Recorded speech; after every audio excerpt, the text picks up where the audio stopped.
the second stage tanks now pressurized. Astronauts report it feels good. T-minus 15 seconds. Guidance is internal. 12, 11, 10, 9. Ignition sequence start. 6, 5, 4, 3, 2, 1.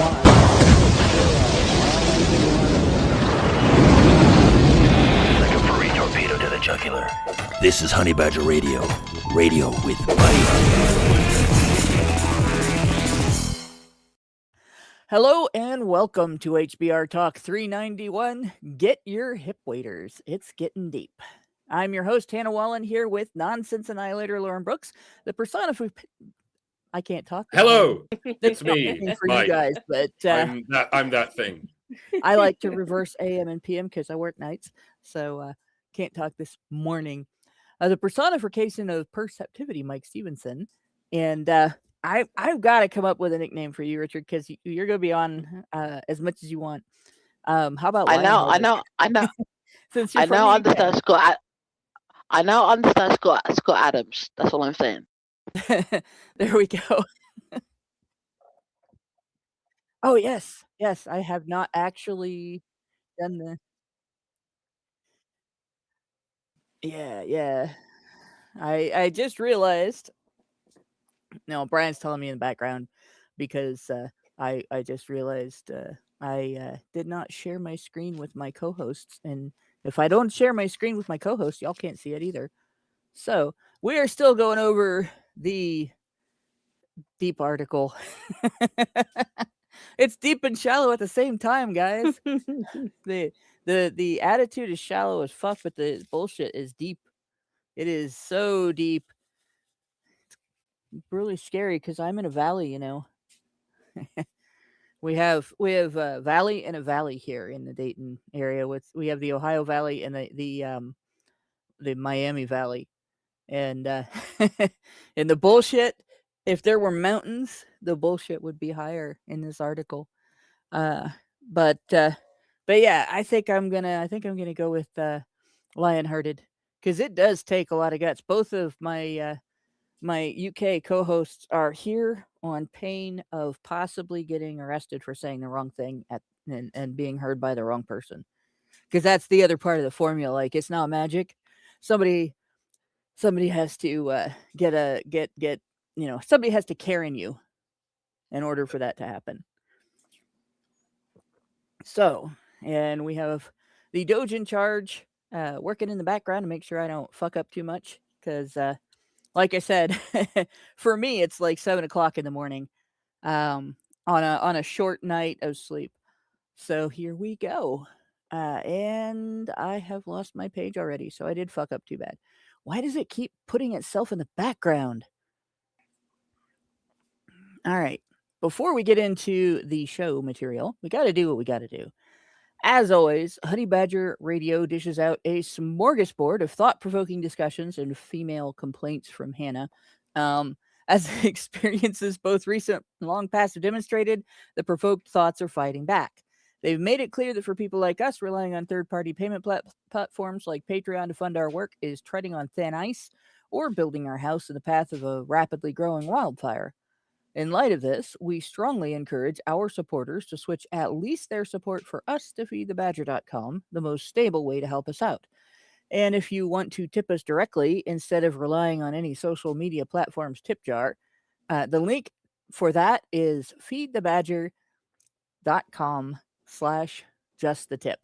And you can send your super chats there, or super chows there, to complain about how broken up this opener is and suggest that I should do it again. There you go.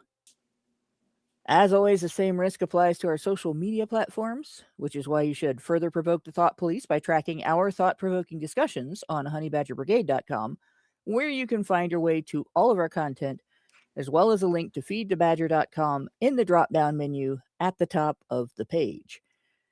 And we do already have one super chat, or super chow. Meredith G sent us $5 and said, HBR Talk 391, honey for the Badgers.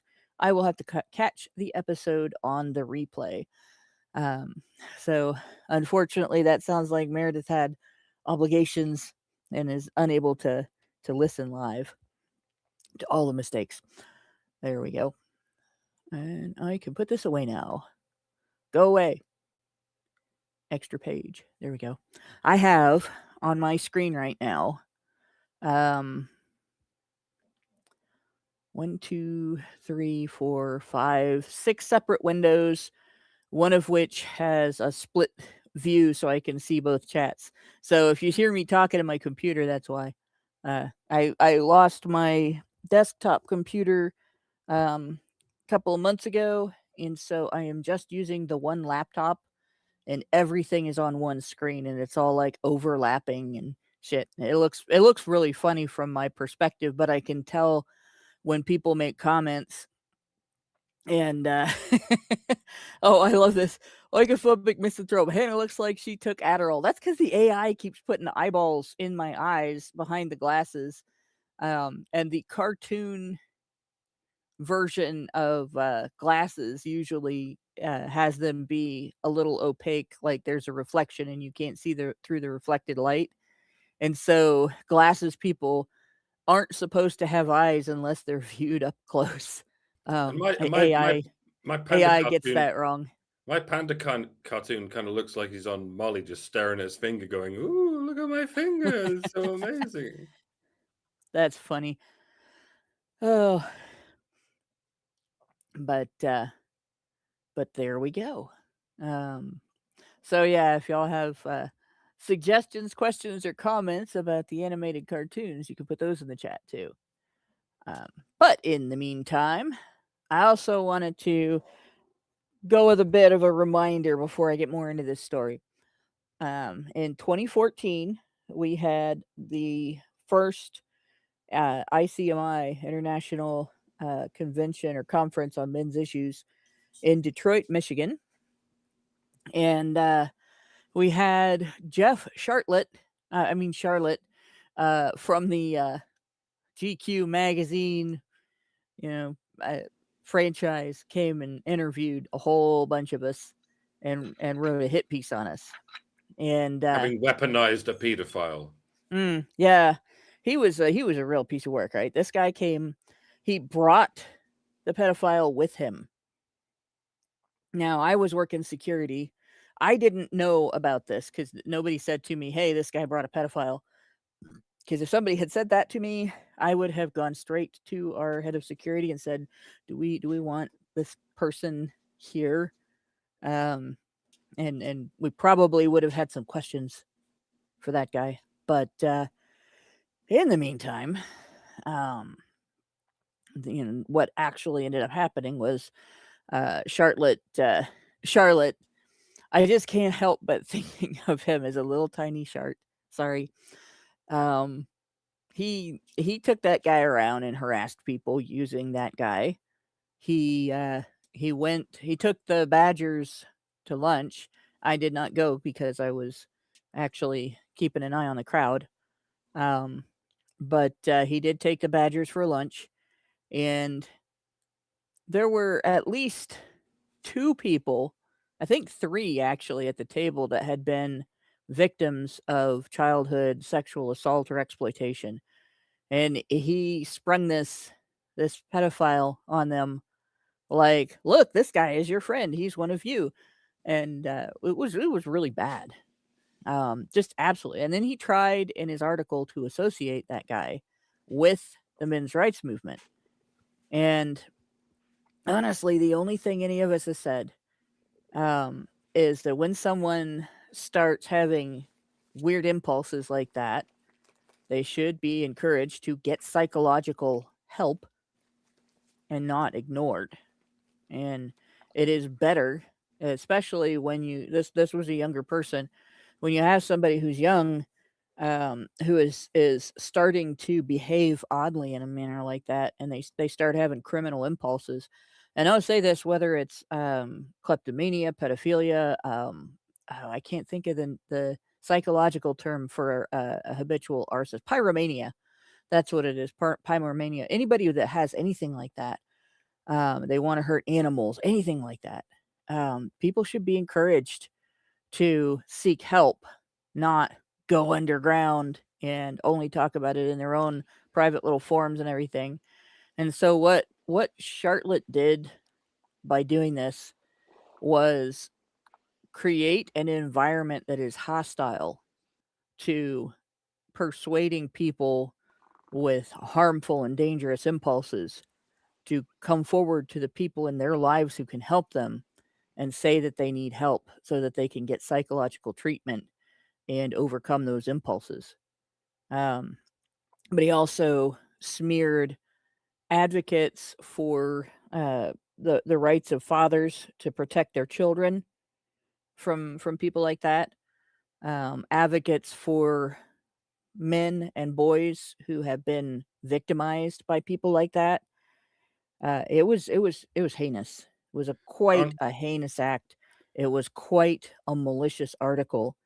Ironically, on quite the other hand, if you want to join a group of like-minded people and have your impulses verified and downplayed as though it's just another kind of sexuality, have you considered joining the feminist movement? There you go. There's an arm of that bullshit for every kind of sexual deviancy, and Yep. and yeah, that's where you'll find the people who are merely calling them maps, who just have another way of thinking that should be embraced, if anything. And yeah, it's not us. It's very much the people who hate us. Yeah, anything they say about maps that cannot translate over to pyromaniacs, you obviously should be able to tell that it's wrong. They just fire attracted persons, FAPs, Yeah, if you will. yeah. They just want to set your house on fire. It's completely harmless. It's just a sexuality, guys. Come on. But in any case, the point of me bringing this up is, like, I know that's old news, right? But there was a particular thing that happened during that. There were two men that were interviewed. One of them was honey trapped, and he didn't fall for the honey trap. So when he wrote his article, Charlotte just lied about it. He said that he did, even though none of that stuff happened.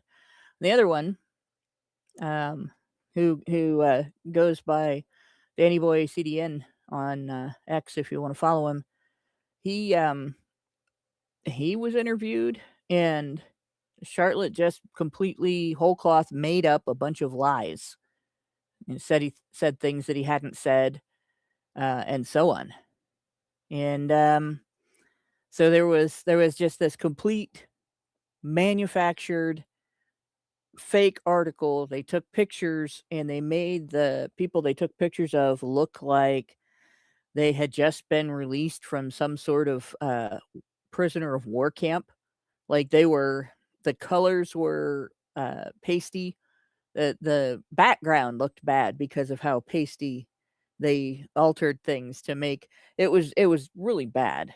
Like I would be if I was a journalist at a magazine like that, and or if the newspaper I worked for had published pictures of mine that I took and they looked like that, I would be humiliated. I would want to crawl in a hole and die for people thinking that I did photography that looked like that. It was so bad. And I say this as somebody who worked as a professional photographer, but if you're even just an amateur that likes to take pictures at your family gatherings, you get, a neat shot where you have 4 generations of family members sitting together at the table talking and stuff. You would be embarrassed if your pictures looked that bad, even if you have no training and you were just making a snapshot with an old phone. It was that bad, right? So it was a hit piece just like this. And the majority of what was published in it was just bald-faced lies. Like, it was completely made up. There was no connection with the truth. It was completely fabricated. 1 minute crime time says, I actually disagree with what you guys are saying. I don't think we should open the door to normalize it. That's the first mistake you're making right there. When we call something mentally ill and we say people who have these types of weird ass impulses need psychological treatment and help, And it's important that before they offend, they feel comfortable asking for that help so that they can overcome those impulses and not commit the crimes. There is nothing about that that normalizes it. There's no behavior that is normal that anyone would say something like that about. If you have violent impulses toward people and you just want to take them out on the weak-minded, you can admit that. Like that's and probably you should seek help for it, just like I've suggested with these people. But don't pretend that suggesting something is weird and sick and that people should be seeking help for it and not hiding in forums and talking about it with each other like, you know, friends with the same problem, um, and reinforcing each other. Like it's pretty idiotic. It's one of the most idiotic arguments people make Yeah, but against mental health treatment. That you would say somebody has murderous impulses. It's better if a psychiatrist can help them unpack that, overcome those impulses, and possibly eliminate them, than to have them go kill someone and go to jail, and that person's dead, and this person's no longer going to pay taxes.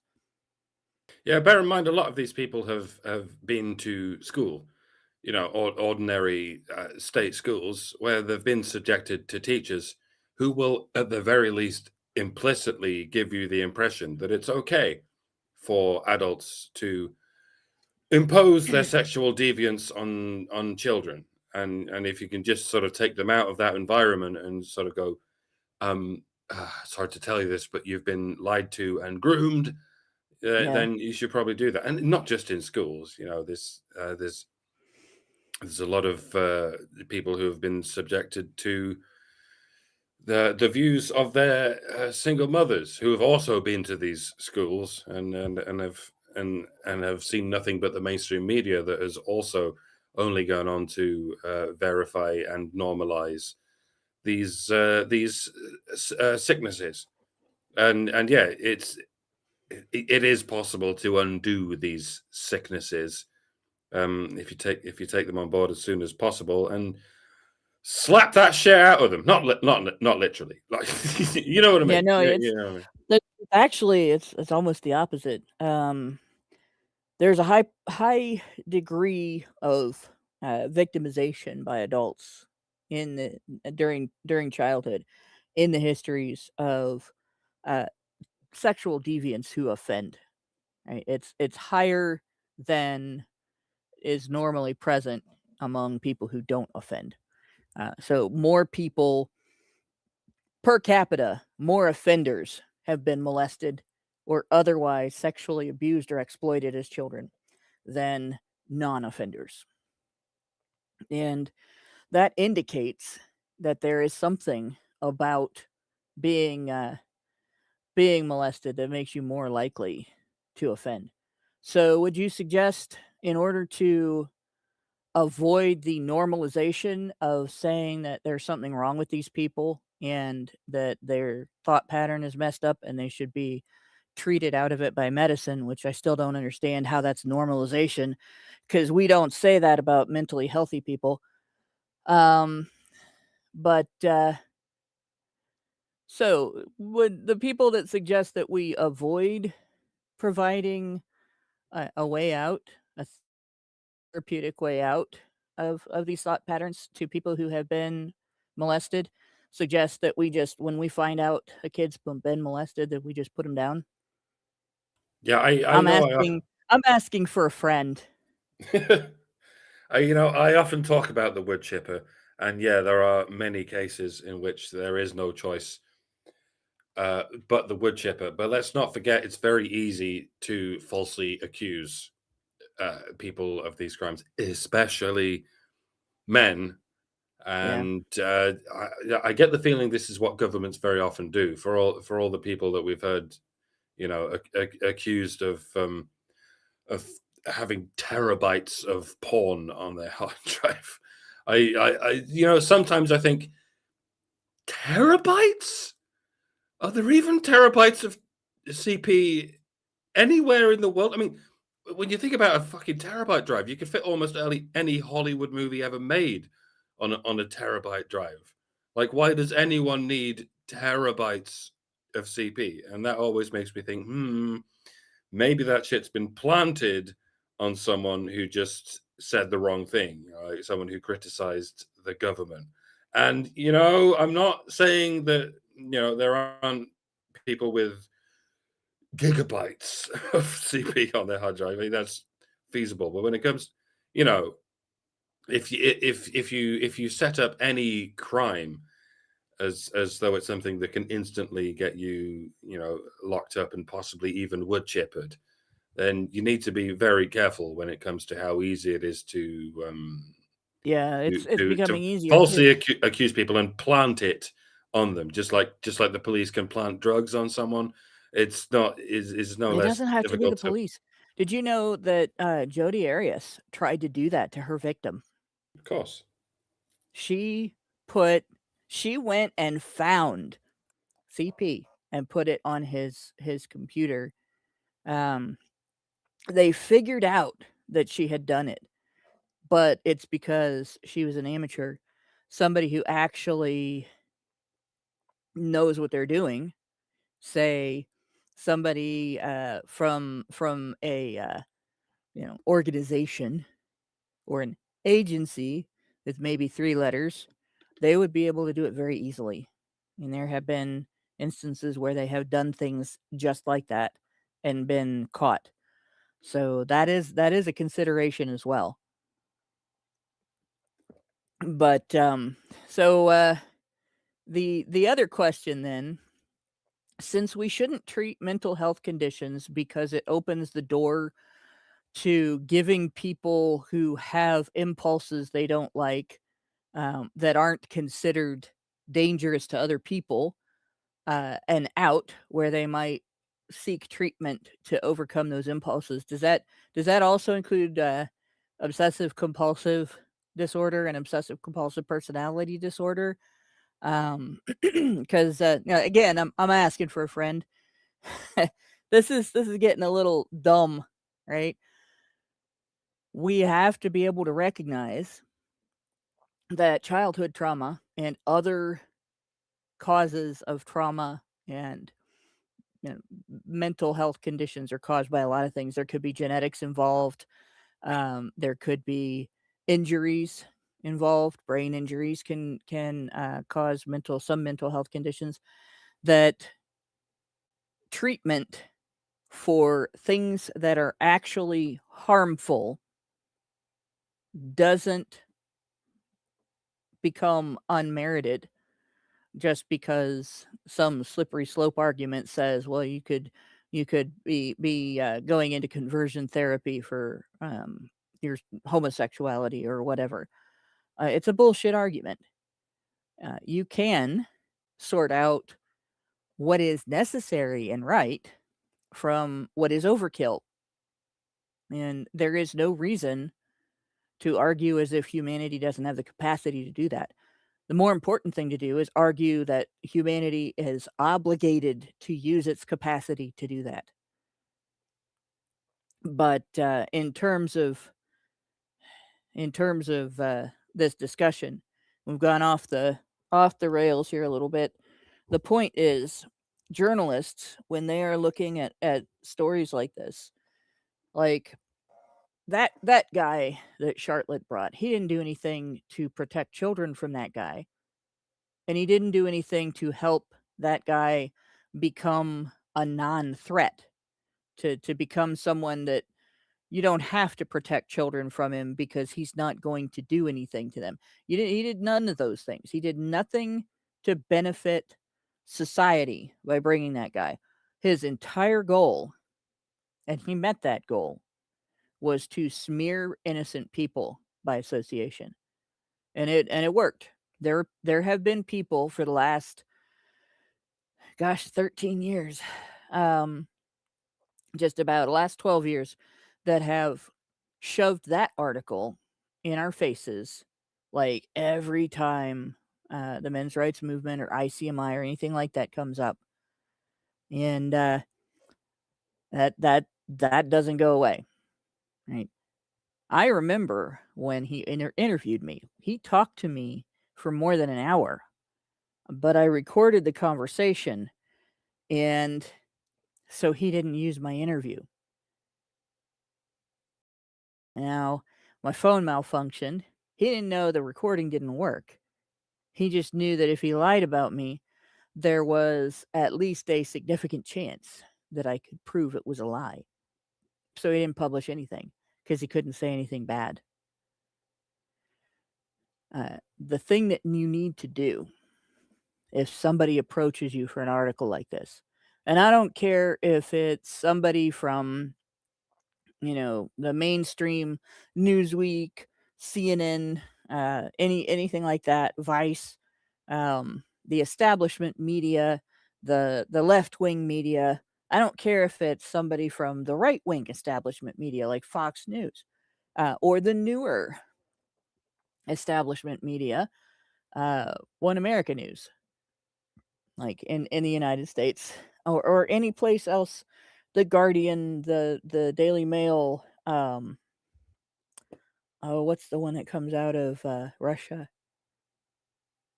that everybody's like, oh, you got published in that, you're a communist from Russia, which is ironic. But any of those, you record, always be recording, because they're going to do this. And so when we're reading through this article, I want you to remember that. Like her comment about the guy having ketchup on his face, it's entirely possible, and quite likely, in fact, that never happened. The conversations that are published in this article, maybe they happened. It's possible that they happened. Because, Charlotte, he kind of sought out. He went looking for that guy. That guy didn't contact him. He contacted that guy. So these guys will, these writers will, they'll seek out the worst examples that they can then attempt to associate with and use to color your opinion of the movement. Right? That is part of the smear tactics. That's part of the hit piece. RT, that's it. Thank you, Le Coyote. That was a wily answer, but that was correct. RT is what I was thinking of.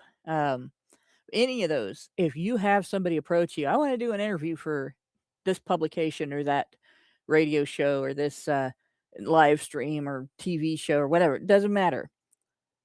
Always be recording. This all, what we're reading, this all could be fabricated. It could be made up whole cloth, and we wouldn't know because it's damn difficult to hold the writer accountable. If you don't have proof, especially if it's an American publication, you have to have proof not just that they lied, but there are damages from the lie.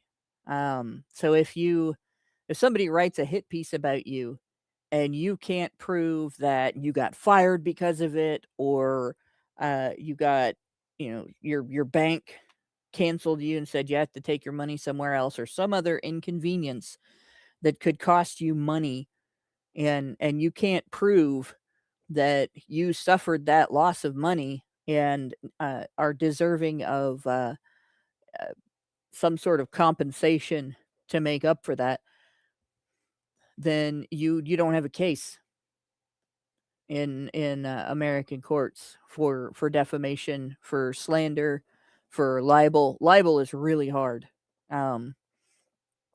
because we have free speech, and it does include the right to lie about other people, believe it or not.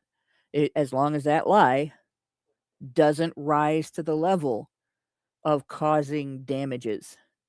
And if you say something that's true about somebody, then and it causes damages, you then have to prove that it was not the business of the people. Like, you shouldn't have had the cause to say it. It wasn't the business of the people that you lied to hear that it was, like if somebody takes pain medicine that's a narcotic, it's privately, or it's medical privacy. You're not supposed to be sharing that with everybody in the world, right?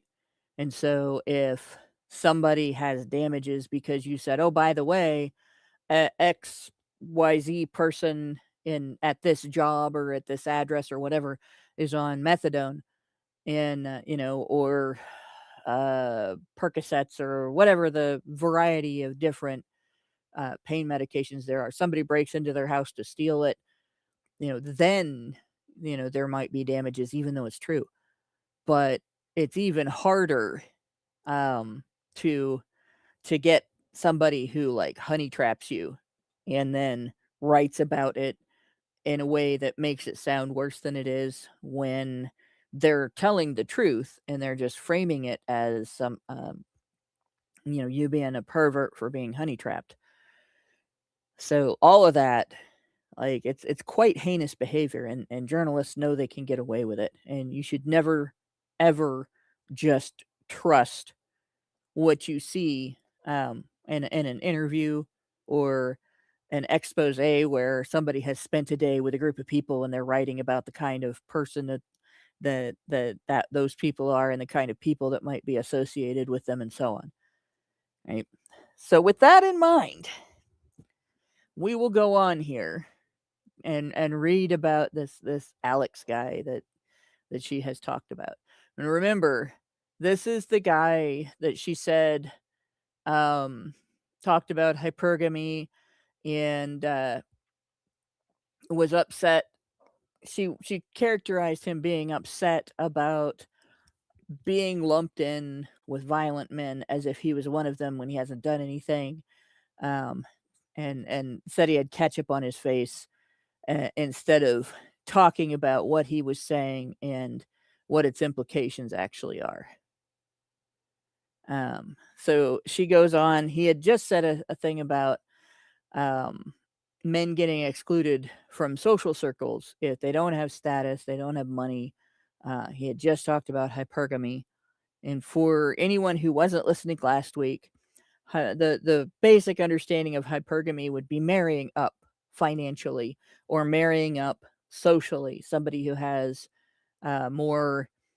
is more socially important than the woman is before she gets married, even if he's not rich, or somebody who has more money, makes more money than she does.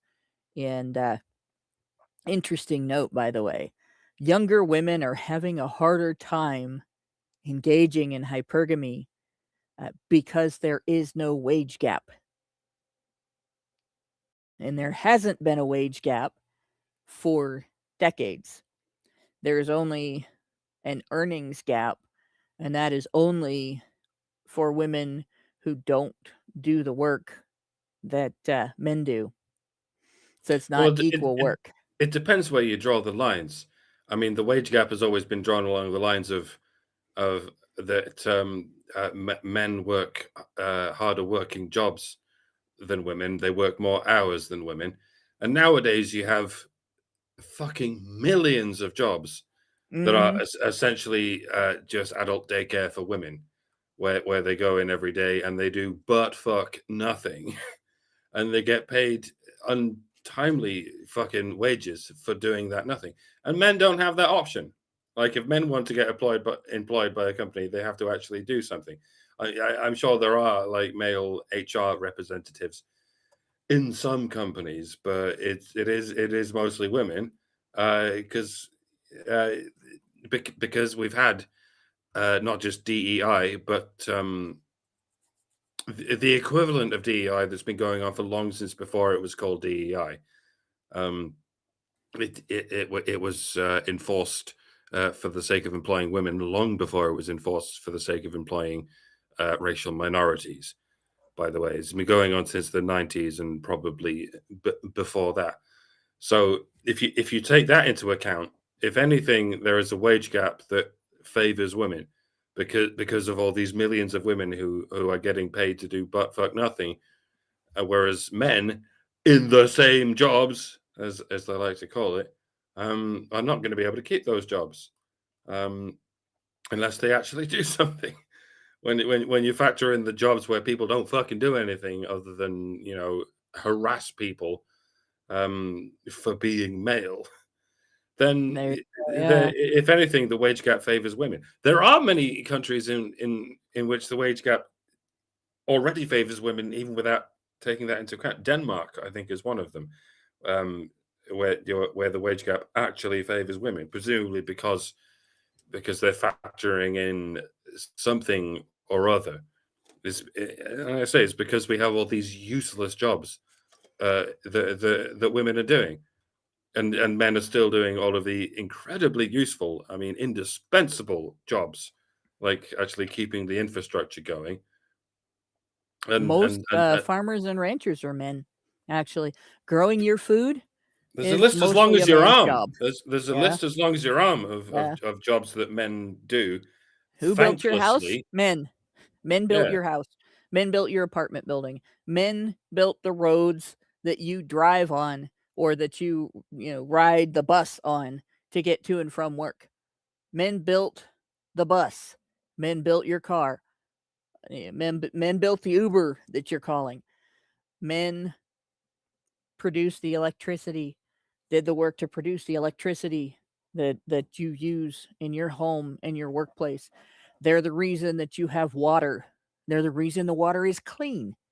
They're the reason that when the water is dirty, it gets taken away from your house to a place where it gets re-cleaned and sanitized. Right? They're the reason why you can choose to heat your house with electricity, or you can choose to heat your house with natural gas. Right? Yeah, they're the reason. They're the reason why when food is grown and produced and harvested, they're the ones harvesting it, that it gets transported to warehouses, stored there, guarded there, and then transported to grocery stores. They're the ones that set up a system to make sure that there's nothing wrong with it, or at least not anything so wrong with it that you can't eat it. And they are the ones, generally speaking, who created the grocery systems.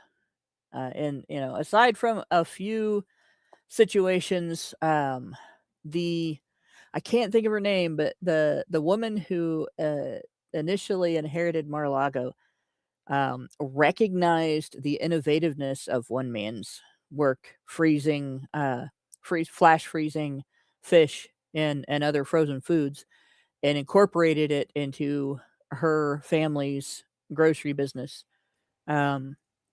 But she was still basically just helping a man's work be delivered to the rest of the population. So where women have contributed, they have contributed in between things that would never have happened without men. Right? Yeah. So yeah. If you consider the wages that people get against the capital that they're actually producing, the work that men do generally produces the raw materials and and the food and the energy and stuff, versus the wages that they're getting. I would imagine most women are taking far more wages than they produce in capital. So if you factor all that in, the wage gap in terms of wage versus capital, I mean, 77% is a fucking joke. I imagine it's closer to 10%. The amount of boost to the economy that women are actually producing versus the wages they actually get. I mean, it's minuscule. Women negligible. Shop. Men create wealth. Women spend it. And that's kind of how it's gone throughout the entire industrial age.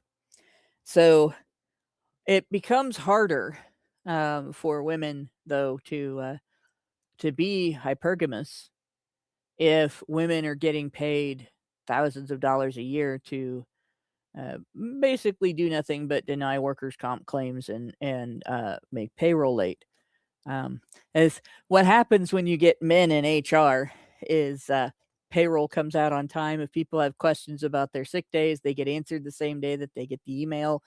If somebody calls and wants to know about company benefits, the employee that they're talking to actually knows what they're talking about and doesn't give incorrect answers and then come back later and say, well, you're supposed to already know that. It's in your handbook that we don't give you, that you have to ask us for a link to online to find out the information. FMLA gets properly applied and tracked. And like I've seen all these problems happen with women in HR where it didn't occur to them that a holiday was coming, and so payroll ended up being late because they didn't do the correct preparations. Or one of my coworkers almost lost her job because they didn't properly apply and track her FMLA time. And like I've seen that. That was when I worked at the gas station. It was really bad too, because she did her end of everything. She did her homework. She did everything she was supposed to do. And HR dropped the ball at that company. It was a big company too, right? Like they've had a long run of business. I'll just say that. And they just completely whiffed on her, and we almost lost a good coworker because of it. But yeah, when you get men in HR that actually do the job. But usually they're usually either older and more experienced, or they have expertise in something else and they end up in HR because there's a recession, or they've been injured and they end up in HR because they can't do what they used to do anymore. And yeah, women in HR will demand men or deny men parental leave, and then you have to appeal it. Because most companies don't allow you to deny that. And the worst part is, depending on how long the bureaucracy has been under control of Democrats, even the Equal Opportunities Commission isn't always help with that. But so let's get into this pile of bullshit. This is, put your hip waders on, guys. This is gonna be deep. So she points out, Alex doesn't have status, in quotes. He's been out of work for a while and lives in a council house on benefits. He hasn't had a girlfriend in many years and has given up looking for one. So what she is describing there, he hasn't had a girlfriend in many years and has given up looking for one. That is an incel. She is going to try to use him to paint incels as stupid, lazy, not very bright, like not just stupid in terms of not intelligent, but making dumb choices, and having inappropriate, disapproved, verboten opinions. Right? She just described she described my life. Yeah. A little bit in the paragraph. Yep. The only thing that's missing is having a disability as the reason. Yep. And she might, Alex that she's, whatever his real name is, might have that same circumstance, because aren't a significant number of incels autistic? Yeah, but they will deny that they're autistic. Some of them will do. So, and by on no the forums, means, at least. By no means do you need to be disabled to have found yourself in that circumstance. in this circumstance as a man. A normal man will find himself going, yeah, no, I don't have the 6 figures in any of the parameters. I don't have any of the 6s. So Go on. Getting on benefits in the UK as a man is very difficult. Even for me, getting on disability, I was rejected 3 times. So if my he's GP living in a council house on benefits, the chances are he's probably disabled. You don't have to be disabled to be on benefits in the UK. You don't? We got a thing called universal credit. that people can apply for. So and that covers like people for a month, but you have to look for a job while on universal credit. But with disability, you don't really have to look for a job. You just have to go to the job center and say, "Hey, I'm looking for a job. Can you help me find a job?"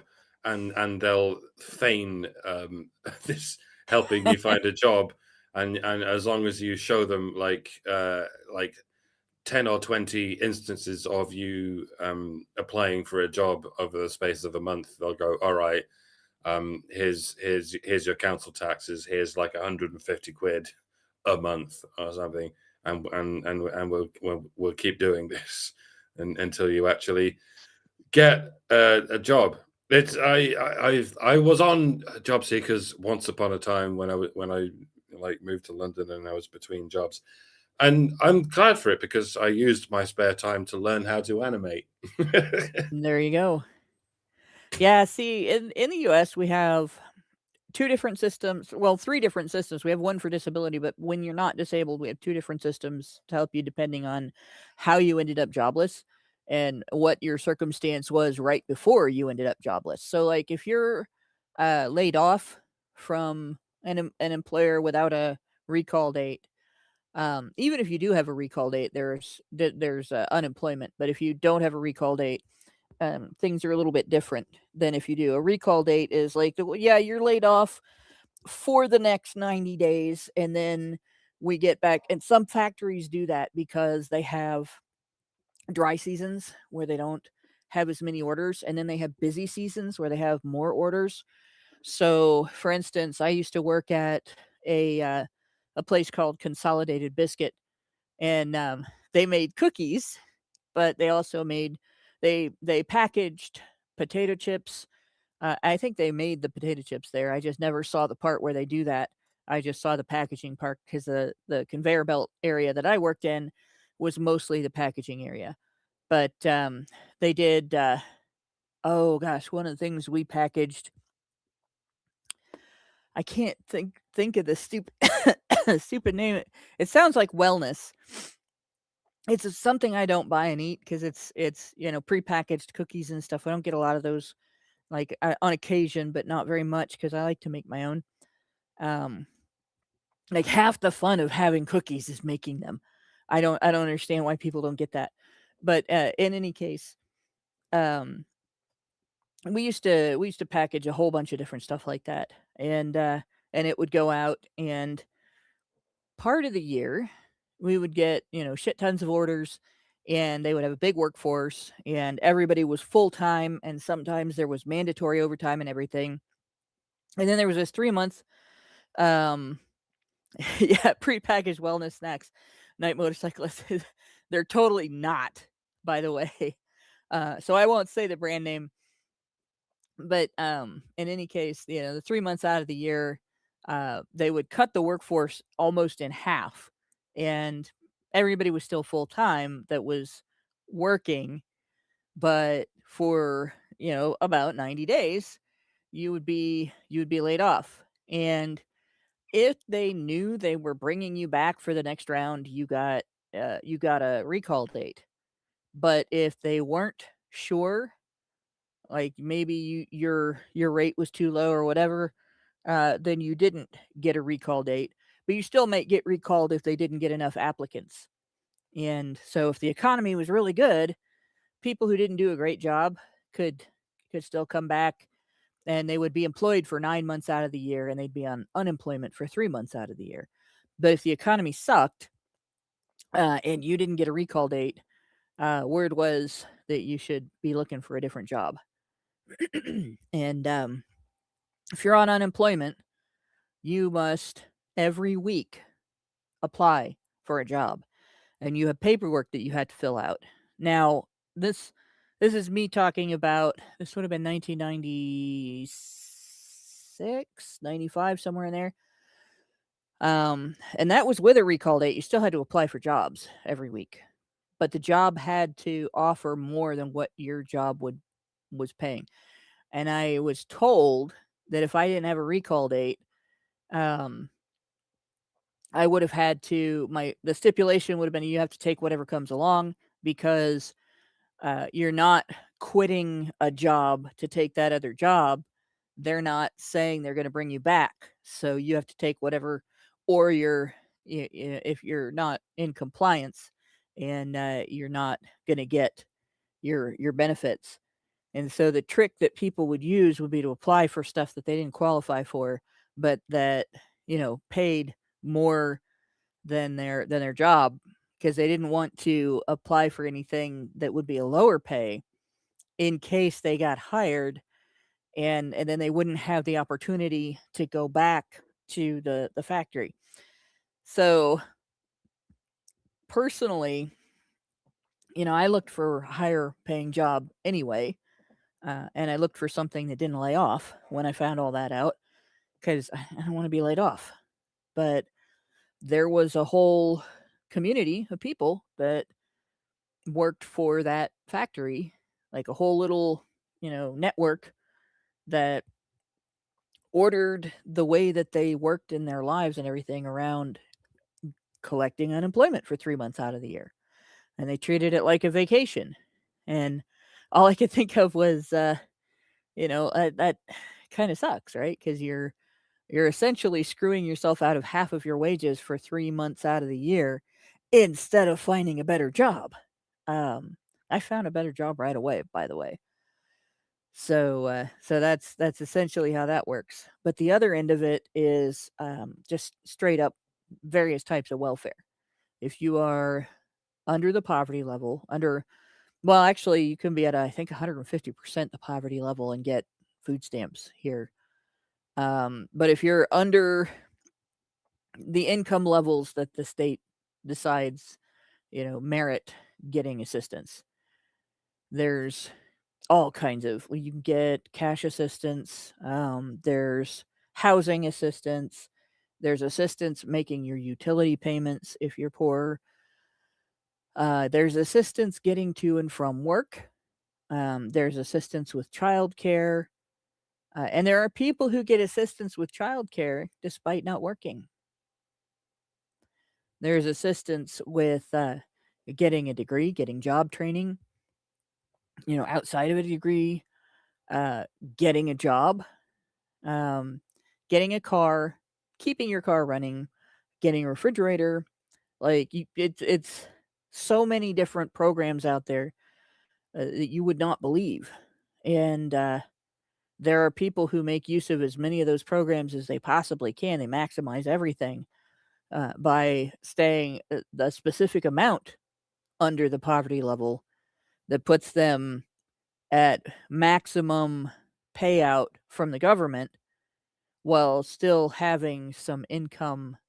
And since they're working, they don't have to apply for any employment. If you don't have any employment, if you're not working at least part-time, and you do these programs, then they make you donate work. And it's like you go to Goodwill and you sort items at Goodwill, or you go to certain church organizations and you work in a soup kitchen, or there are a couple of other different things that they have out there. You might work in a food pantry, which is different from a soup kitchen in that a soup kitchen serves a meal at a time, where a food pantry sends home canned goods and boxed goods and stuff like that, and even fresh produce and stuff, like all that gets donated either in cash to the food pantry and then they go buy it, or it gets donated by people in the public, or by local grocery stores. Like, I have it set up. I let Kroger take my data, and what I buy, they know what I buy, they know what to market to me and stuff like that. And then in my name, they donate to the local food bank. And it's one of those things. I know they're going to get my data even if I don't sign up for that.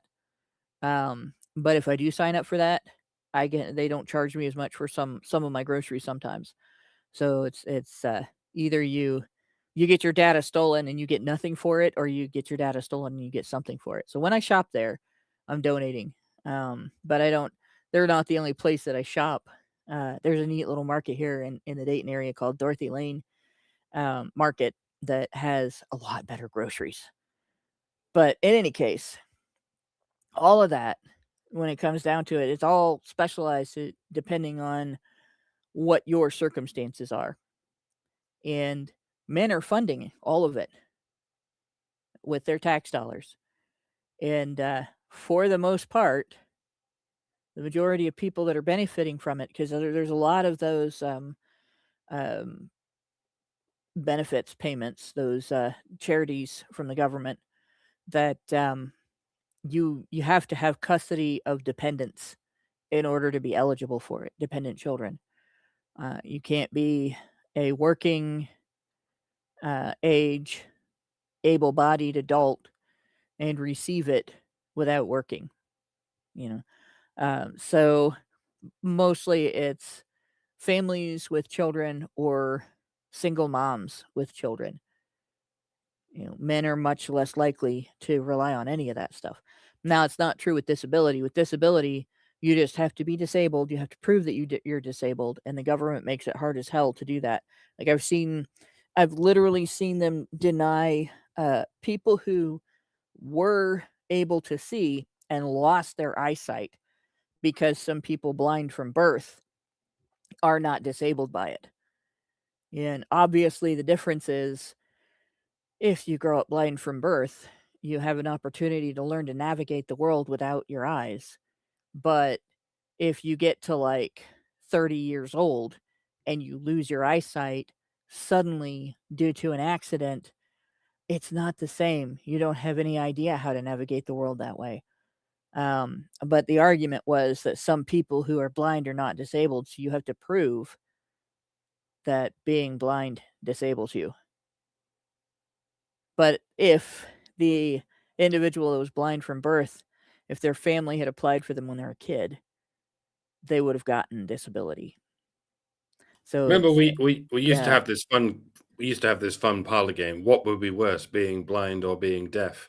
And this was something worth discussing back in the day, before everyone was using computers and screens and the internet all the time. And nowadays it's just, yeah, well, clearly blind would be worse, because how the fuck are you supposed to use a computer when you're Oh, blind? there's quite a number of things. There's some ways, yeah, but if like you said, if you're not used to it, Yeah. then it's this whole fucking overhaul. Everything has to go through some kind of text to speech stuff, and it's Yeah, that's exactly what it is. There are devices that can help you if you're blind, but yeah, that are now being improved by computers and even AI, especially with the use of little cameras and everything. Similarly, if you're deaf, there are devices now that can assist you in ways that people who were in any type of hearing impaired, they wouldn't have had that, 20 or 30 years ago, or even 5 years ago. There are a lot of neat things that computers can do, as long as they're not being exploited to doom the masses to a police state, which is what's happening here in the US right now. They're even talking about using people's personal security systems to track the movements of people, their neighbors, and people in their neighborhood without their consent. Like that's on the table right now. People have gotten mad about it. Amazon was talking about doing it, and they protested them out of it for a while, at least for now. But we'll see what happens. And these people want this. They'll find a way to do it.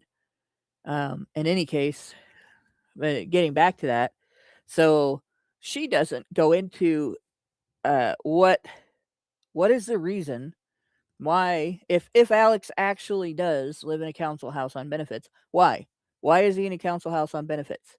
Is he unemployed? Is he laid off temporarily from a company? Is he disabled? Right? Was he raised by a single mom in a man desert and she never taught him how to get a job? Like, we don't know any of that. We don't know any of that history. We don't even know if this just happened to him or if that's been his whole life. She says he sleeps weird hours. I feel called out here. He sleeps weird hours and plays video games in the day and night. I scrub toilets in the middle of the night. Sometimes I play video games on my phone if I don't have work to do, but not very often because I almost always have work to do. After we meet, you can get paid for playing video games, by the way. A lot of people do on Twitch. Just saying. Yeah, that's true. Well, I can't do that because I'm playing. When I do that, I'm playing like 15 minutes at a time. While I'm having my lunch at 3:00 in the morning, at somebody else's house as a direct support professional for intellectually disabled adults. Where it is fairly normal for them to be on some degree of disability and other public assistance, because that's what it was made for. But in any case, yeah. Although Alex doesn't define himself as an incel, he claims to have moved past the sexual desperation of his youth. His views sound pretty similar to one. Notice his consent doesn't matter here. As he has an identity, right? He does not identify as an incel, which means he's identified, since he has stopped looking for a girlfriend, he's identifying his celibacy as voluntary. But does the writer give him permission to self-identify? No, because his consent is not required for her to identify him for, his own benefit. He is now identified by her as an incel. I recently discovered the German word for island is incel, which is funny because, as they say, no man is an island. Nein Mann ist ein Incel. There we go. Do with that what you will. He posts about men's rights on his X account and enjoys reporting feminists for transphobia. Now, when this was written, when Musk first took over Twitter, it took a few months for him to change the rules. For a while, like, you can't really report somebody for transphobia. They won't do anything about it now. But when he first took over, if somebody misgendered you, and you reported them for it, which I preferred to just make fun of them for it, but if they misgendered, a trans woman or a trans man, they would report them for it, and their account would get banned. So there are feminists who are anti-trans, who they're misandry anti-trans. They don't object to trans men the same way they object to trans women. Their objection to trans women is that it's men usurping women's place, right? But their objection to trans men is that it is women being pushed into living like a man. So trans men, they would treat like victims. Trans women, they would treat like perpetrators of some wrong thing. And so they would deliberately get into confrontations with people within the trans community and deliberately misgender them, dead name them, whatever, to piss them off and make them feel hurt. And of course, it all surrounds the bathroom argument. And my simple answer to the bathroom argument is, the law has to go both ways. If you're going to arrest trans women for using the women's bathroom, then you must also arrest every woman who uses the men's bathroom to skip the line for the ladies' room.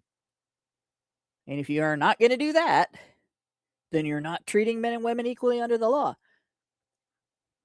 Problem solved. 50% of women, just about 50% of women admit to using the men's bathroom for that or other reasons. And I will point out one other thing about that, right? You walk into a public bathroom for women, there'll be a row of sinks. If there's more than one toilet, there'll be a row of sinks. and there will be a row of stalls with walls in between them and doors on the front and an outer wall. So you can't see the toilet unless you open the door. If if somebody's in there, all you see is a pair of feet sticking out below the height of the toilet, right? And it's usually high up enough that you would have to be very obvious about it if you wanted to climb up and look down. And the wall usually goes down far enough that you'd have to be pretty obvious about it if you wanted to peek in underneath. So there's not anybody exposed to the public that's in there. Everybody that's dropping trowel is inside a little cubicle with a door. But in the men's room, if you go into a men's bathroom that has more than one unit for elimination, there will be that same row sinks, mirrors and all that. There will be maybe some stalls with toilets, and then there's urinals.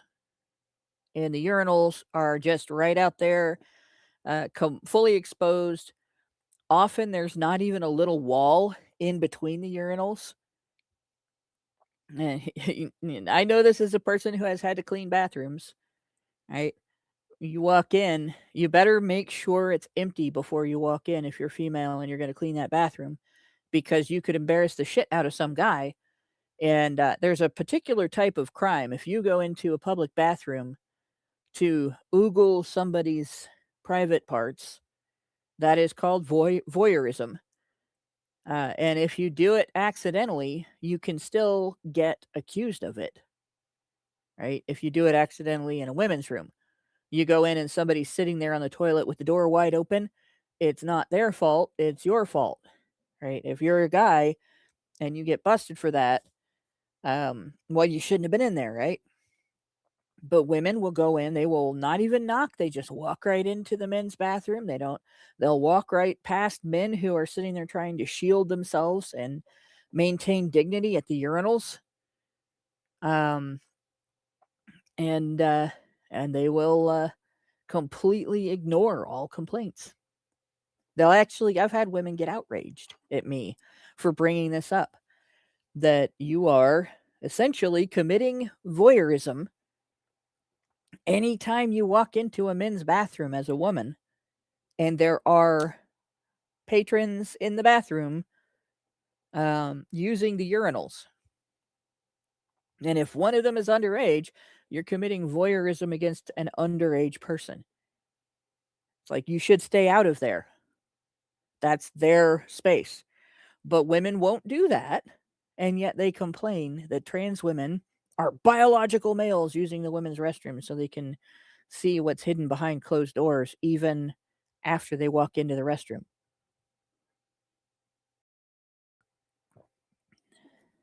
Like, you can't kick them in the face if they stick their head under the door. Sorry, I hate to say this, but I think the issue is dramatically overblown. So, but yeah. So he probably enjoyed reporting TERFs for misgendering and stuff like that, and probably got a few of them banned. If, again, this is real. He's not personally invested in the conflict between feminists about trans rights, but if it's a way to get some of them banned, why not? On his YouTube channel, he discusses the marriage trap and how men are persecuted. You should do a series with me, he says. Feminism has a meltdown over men's rights. We get lots of views, he says. You could get famous. Never heard of this guy, but okay.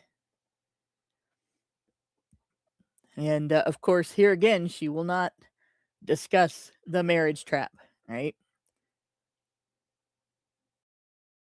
Alex joined. You could get semi-famous on the internet. Yeah.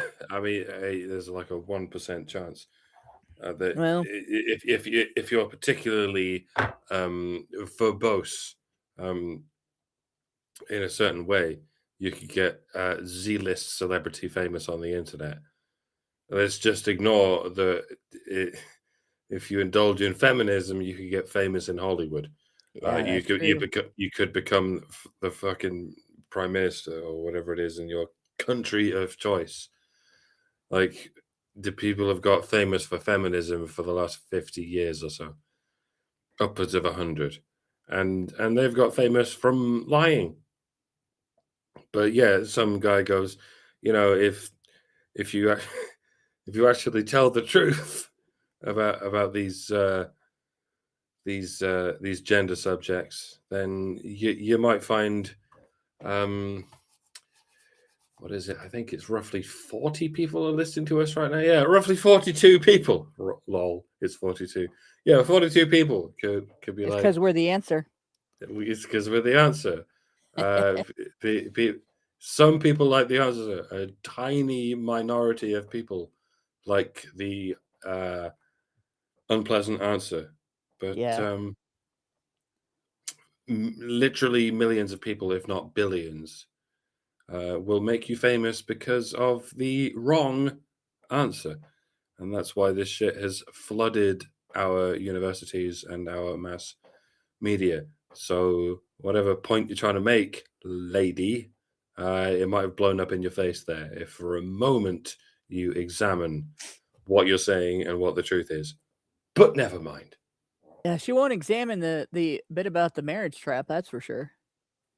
And here's how it goes, all right? Let's imagine you go into a business looking for a financial arrangement, right? You're going to go to a bank and make a financial arrangement so that, you'll have money to start a business with. Or you go to a company and your financial arrangement is, I will work for you and you'll pay me money and give me insurance benefits and such. And they hand you a contract.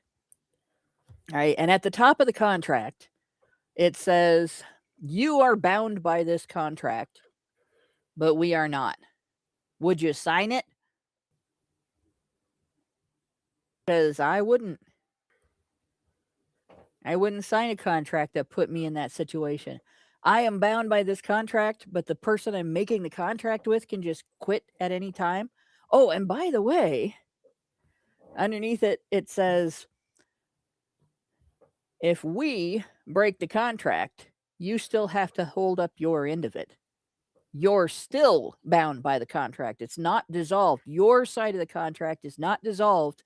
Even if we abandon it with impunity, you still have to do your end. So the bank says we can take your collateral for the loan, but you still have to pay us back, even if we are completely compensated by that collateral. We can give you bad credit reports, even if you're making your payments on time and there's nothing you can do about it, right? And we can just debank you without warning, but you still have to keep your money here.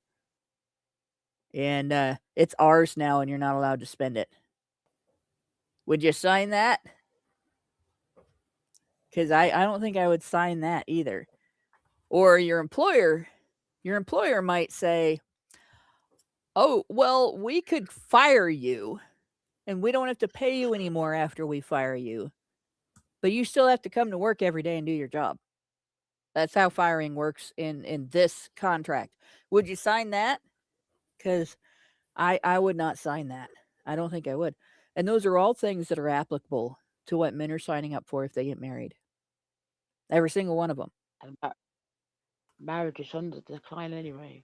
And so is Valentine's Day, apparently. Yep. Because nobody was buying. This has been the low. Because no one bought anything this Valentine's Day. Only the women did. Men just checked out. Yeah, I can see why. Women have made demands after demands after demands for being treated like something special, for having the legal system set up for their benefit, and for being able to do reprehensible things to their partner with impunity, and then still expect their partner to do everything that a partner does out of love because they were once married. And I think women are going to have to understand that's not how partnership works. And I don't think any woman would sign up for that if the roles were reversed. I don't think the relationships are not gonna happen like they once did in the past, and it's gonna be on the decline. Yeah, it is right now. In fact, the marriage rate is down and the birth rate is down. And we're I looking mean, at a massive decline at this point. hopefully women will notice the difference between the men on the street just going up to them and saying, "Oh, so beautiful! You come back to me. You give me. You're beautiful. I do. You think," and they'll sort of go, like, yeah, maybe I can find the middle ground between those guys and the guys who are millionaires and are 6 foot tall and have six packs. Like, There's no middle. There's no there, middle ground for women though. there hasn't been for the longest time, because they've been trained only to seek the absolute apex male, to only climb up the ladder of hypergamy. But Because women don't go on. women don't really grow up. They just grow old. Anymore, yeah, it's very difficult. And, there's the number of women who reach adulthood is shrinking. And, like, I know women personally that have reached adulthood. I feel like I have. But it took me longer than it should have. It took me way longer than it did to become legally an adult and legally able to sign contracts and take out a loan and things like that as an adult. But heck, I was almost 30 before I grew up. And I only grew up because I became responsible for another person. Right? And the thing is, when we grow up as girls, we don't get treated like we're responsible for the people around us. Maybe as older siblings. Like I was the oldest kid in my family. There were just two of us, me and my little brother, and I was enough older than him that I could be the responsible one. It wasn't considered babysitting. It was really emphasized that I wasn't the babysitter and I was not his boss. But if we had something go wrong, I was the one, that was in charge.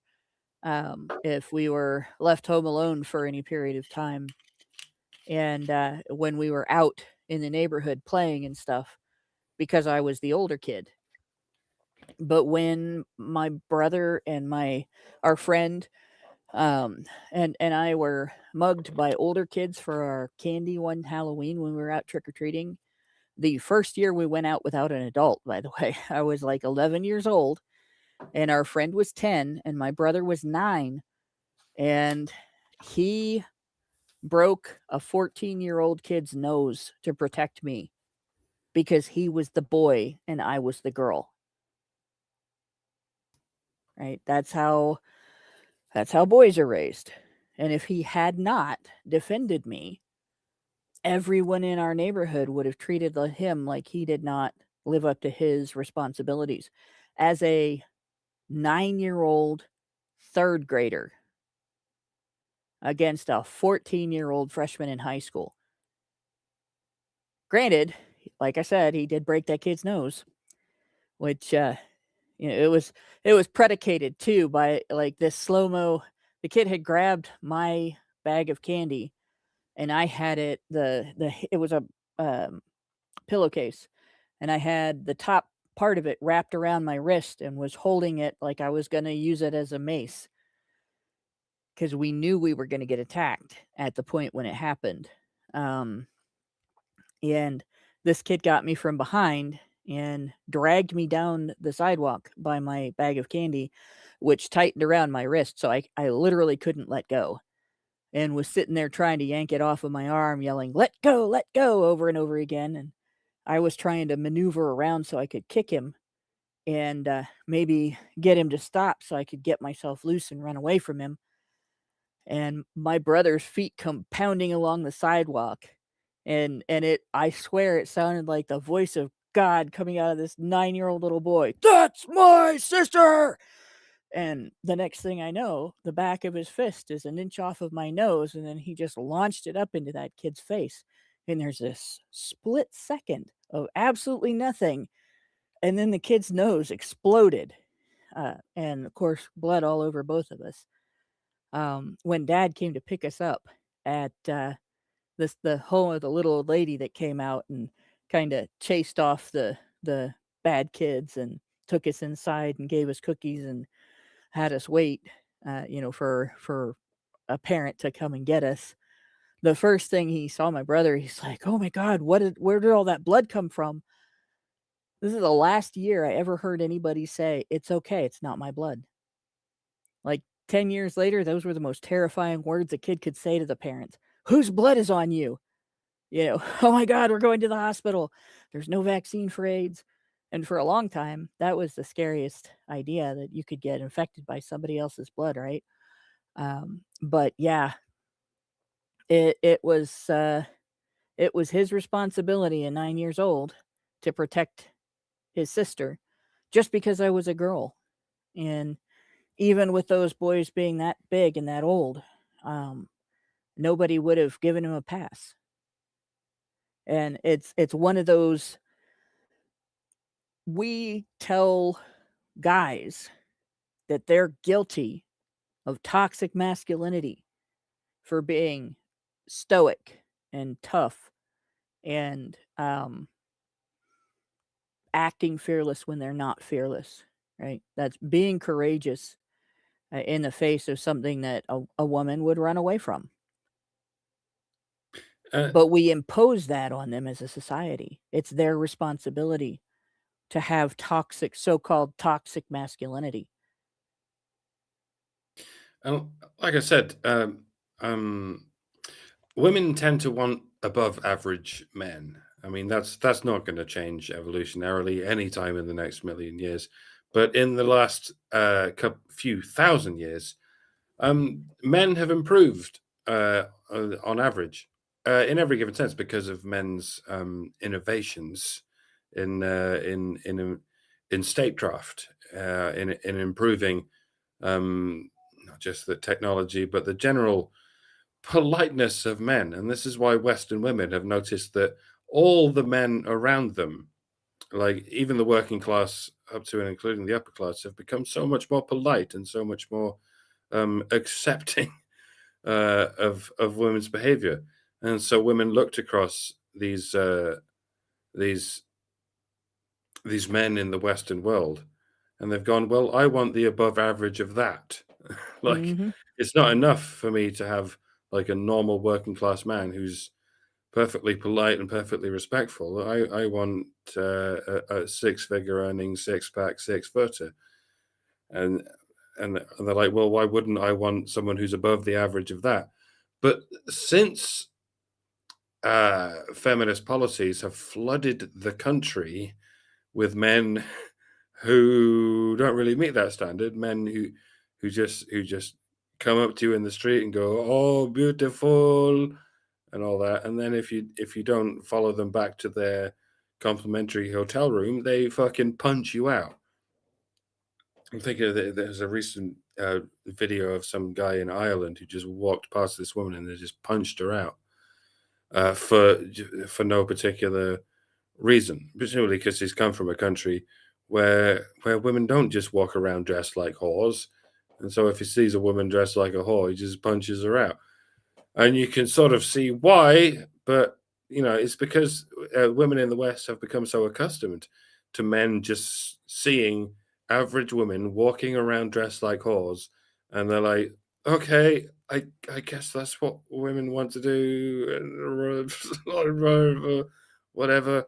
I'm gonna see if I can ignore my impulses and hold out for a woman who's just as respectable as I am. But because we flooded the country, and when I mean the country, I mean most Western countries, we've flooded the country with men from other cultures who, as I say, their average level of politeness has not raised like it has in the West. These are men from countries who I don't know how to say this without sounding like a tradcon misandrist, but the people we're bringing in from these countries tend to be criminals, tend to be men who don't really respect people's boundaries, and so we flooded the country with men who will just fucking knock you out if you seem too immodest. They'll just knock you out if you don't give them what they want at a moment's notice. They think if they just call you beautiful and say come back to my place, then you're doing them some kind of disservice. And so hopefully, like I said, hopefully women will finally realize that the average when it comes to men is not the high average of Western men who will just forgive you for all your whorish ways. Like when you take into account the men of the third world, the average is kind of much lower than that. Like there's a lot of men out there who won't take your bullshit. And your feminist policies, your oikophobic policies, have found you surrounded with those men. So hopefully they can reevaluate their evaluation of what the average man is, given the lower averages with which they are now surrounded. And it's my hope that they can finally go, well, yeah, actually, we had it good for a long time with these Western men who will just love us, even if we have flaws, they will just love us, and maybe that's a lot better than these men who will fucking knock us out for our flaws. But I don't hold much hope. What's really dumb is it's like what you're noticing is the difference between traditionalism in Western nations and traditionalism in some Eastern nations, Middle Eastern and some other Eastern nations, where it is a much older fashioned traditionalism, a less changed traditionalism, where it is impolite, male or female, to put a bunch of skin on display. And so from their perspective, it's rude as hell for you to walk down the street with your entire back showing, your arms showing, your belly showing, and your cleavage showing. But from their perspective, it is not unreasonable for them to respond by slugging you. But at the same time, if a woman walks down the street and some guy approaches her and says something reprehensible and sexually explicit, which is what he sees if from that other culture, when he sees someone walking down the street in a sport top,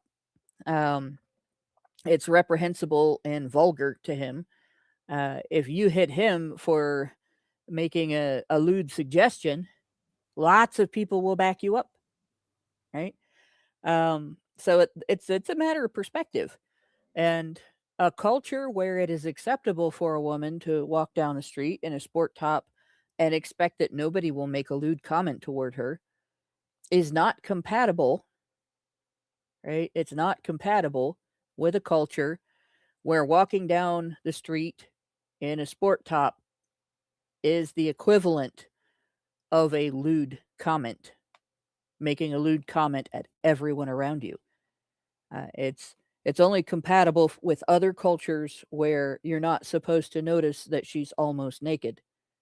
And so this idea that it's about masculinity and not about culture, it's kind of silly. And it's very self-defeating because you're not going to solve the problem by ignoring the culture clash. You're only going to create...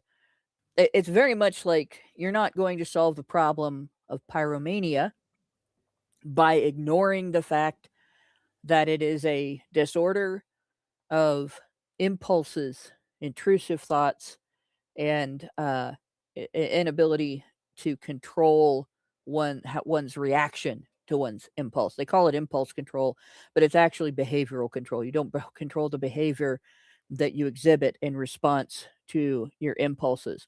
I can't count how many times a day I have the impulse to say, "Oh my God, what is wrong with you?" to somebody.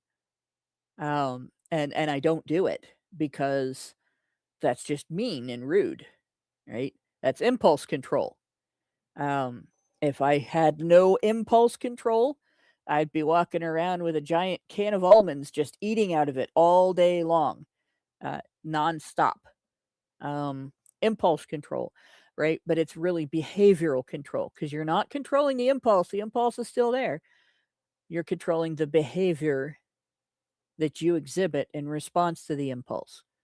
Yeah, No, I we've don't have to check the lock on my door 5 times after I've locked it to make sure it really is locked. I know I did it. And behavioral control. So again, you don't have compatibility with those two cultures. You should not flood the homeland of the culture where you're expected to have more behavioral control in regard to your impulses nor with should people you who have less. flood your culture with women who have no impulse control. No, That's what absolutely we're not. facing right now. We've developed this culture where women can do whatever they like. They can indulge any impulse they like, and now we've flooded the country with foreign men who are completely incompatible with that impulse control, and they have their own impulse controls, and the general normie populace and the normie media are kind of at odds as to what they do about this when women have no native women have no self-control and foreign men have no self-control. What do we do other than punish native men? And all they can do is punish native men over and over again because they already have this ideology where everything is the fault of native men. And I'm losing patience with any of this, like especially when it comes to even our own native right wing, even our own nativist right wing, even when it comes to this Restore Party, never mind reform, fuck reform, but even the Restore Party can't sort of get their heads around this idea that we brought this upon ourselves by letting women do whatever they want. And like it, I like Rupert Lowe. Rupert Lowe even understands to some degree the degree to which women have been fucked over in family courts. He gets that to some degree. He sort of he understands where that's going, but he keeps focusing on the problems of the impulses of native men. And sure, that makes sense because that's the problem that's been layered on top of the previous problem. The previous problem being letting women do whatever they want.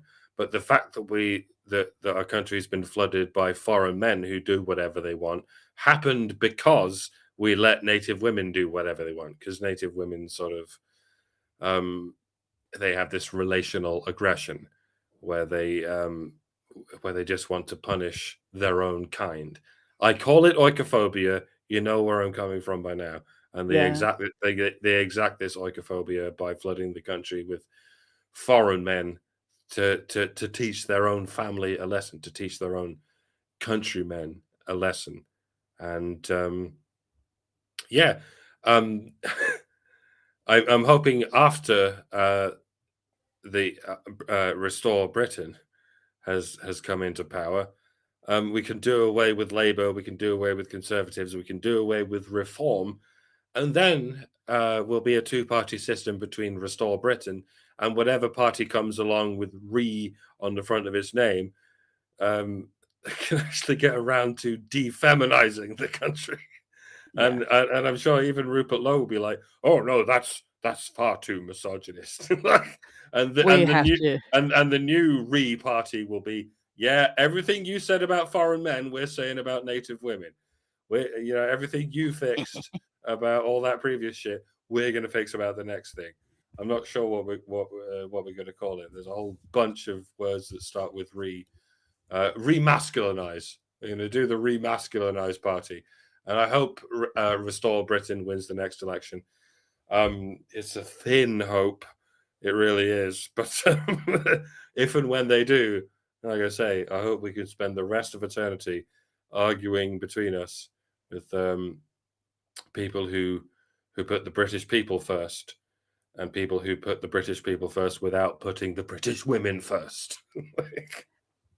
What has to happen is balance. Right? Yeah. We have to.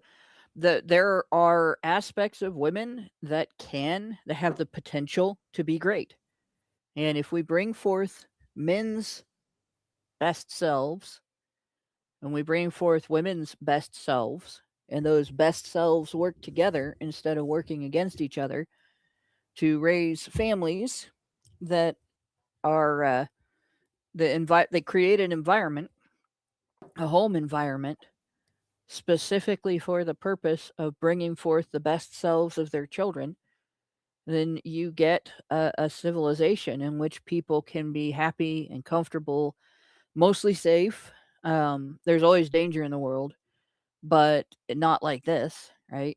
You get a civilization where you don't need huge, all-encompassing social systems to handle when able-bodied people can't support themselves.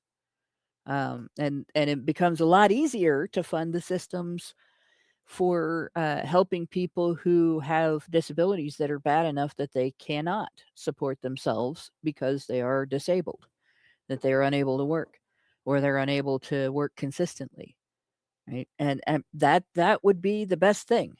But unfortunately, if the feminine is not allowed to dominate instead of keeping in balance with the masculine, feminists get angry and they throw temper tantrums in the streets, and they get young people to set whole neighborhoods on fire.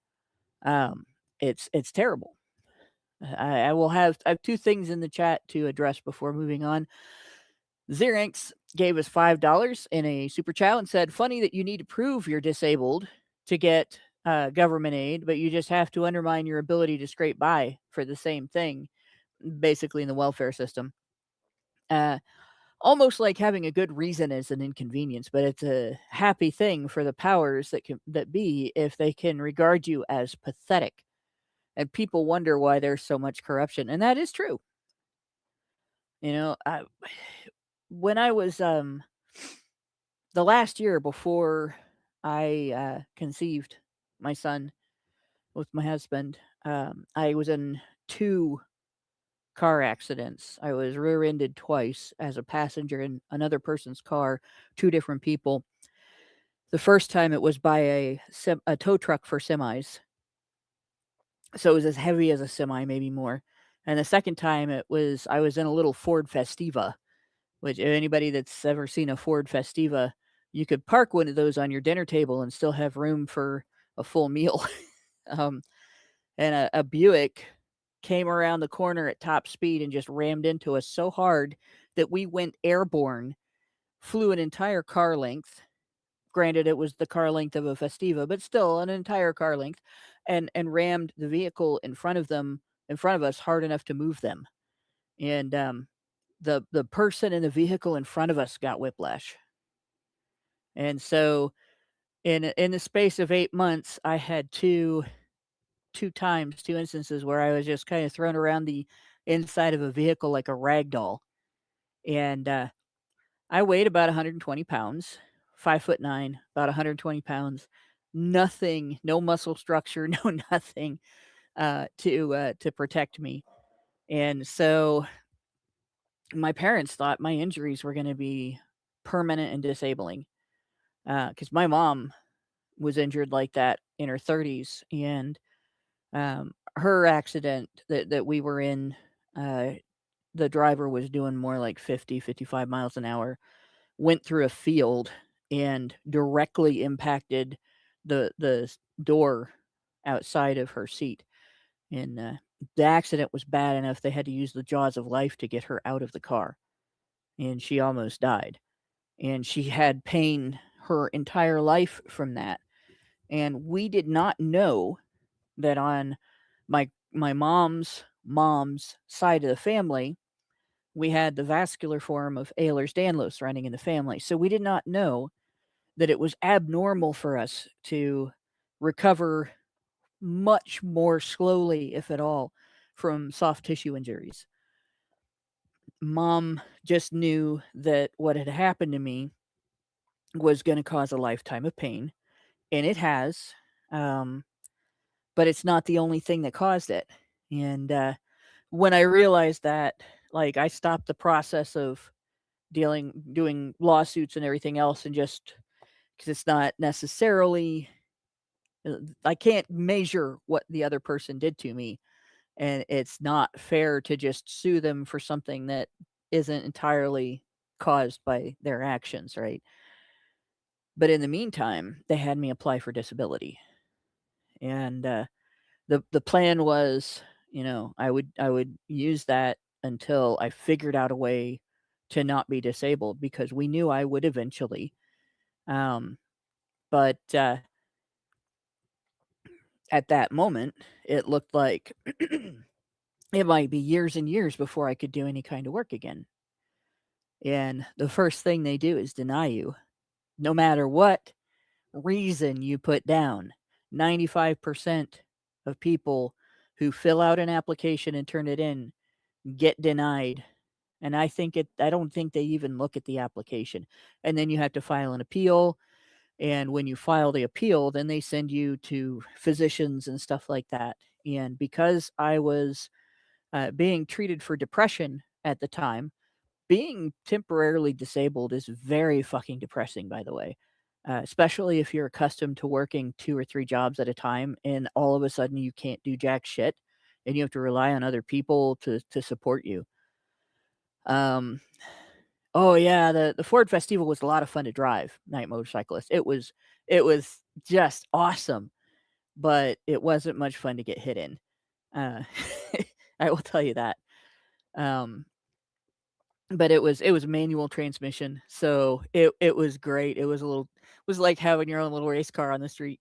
I'm lucky I didn't get into an accident when I was driving. So I applied, I appealed, and they sent me to the psychiatrist, and he did an IQ test. And he's like, "Oh, this is great. Your result is great. They'll send you to job training, and you won't have to be on disability for too long." So I was really encouraged, and I get the results back of my appeal, and it says, "You can't possibly be disabled. You have a very high IQ," which was true. I did have a very high IQ, and everybody around me was all outraged, right? Oh my God, what are you going to do? Sit there and think really hard, and money will just appear on the table so you can use it to pay your bills? But I sat there and I thought about it for a while. I thought about it for days, because they were talking about getting a lawyer and all kinds of advice. Um, but eventually I decided that, you know, they they were right. I do have a very high IQ. I had to be able to figure out something I could do, something that I could pay my own way, that my income wouldn't be limited to what you get for disability.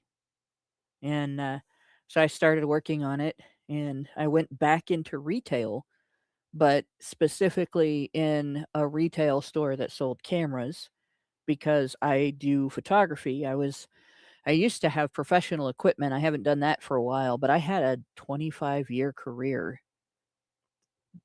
preceding and following that space and time as a professional photographer. And so if anybody was going to be good at helping people connect with what camera was going to be right for their purposes, it was going to be somebody who used cameras for a living. And I was a bit of a nerd about it. Like, we would get a new camera in, and I would dig through the box and get out the manual and read the whole thing, and then go back and start playing with the camera and checking out all the features and everything. And I became the person that helped people understand the techniques in the manual, right? I also figured out a way to coordinate with the 3 different photo labs that we worked with to get the best lab for the best service for the customer's needs. And as a result, I ended up making pretty good commission. And it served me right. It served me well to listen to that. You can't be disabled. You have a very high IQ. You should be able to figure this out. Our country is so accustomed to wallowing in self-pity and giving up too easily and deciding I can't do that. I can't handle that. This is too hard. Especially when the individual in that situation is a woman. Oh, this poor woman shouldn't have to suffer like that. When they would let a man sleep on the street for the rest of his life under that circumstance, that we have become weak. And I think if I was on disability for the rest of my life, I would be miserable.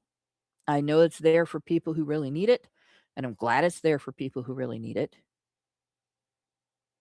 But it's cruel to encourage people who don't need it to use it anyway. Right? If I'd have been in a different situation where, like, I couldn't walk, I would have had to find a desk job. I probably could have done the job I did without being able to walk. I'd have just had to get there in a wheelchair. But in any case, I went from being a state-tested nurse's aide in that moment as my second job to being a sales representative as my primary job for a while, and then eventually it became my second job. And to this day, like for a while when I was working there, I just did that, and then I went back slowly into wedding photography. Got to the point where I could be on my feet for 12 hours again, and eventually built my strength back up, right?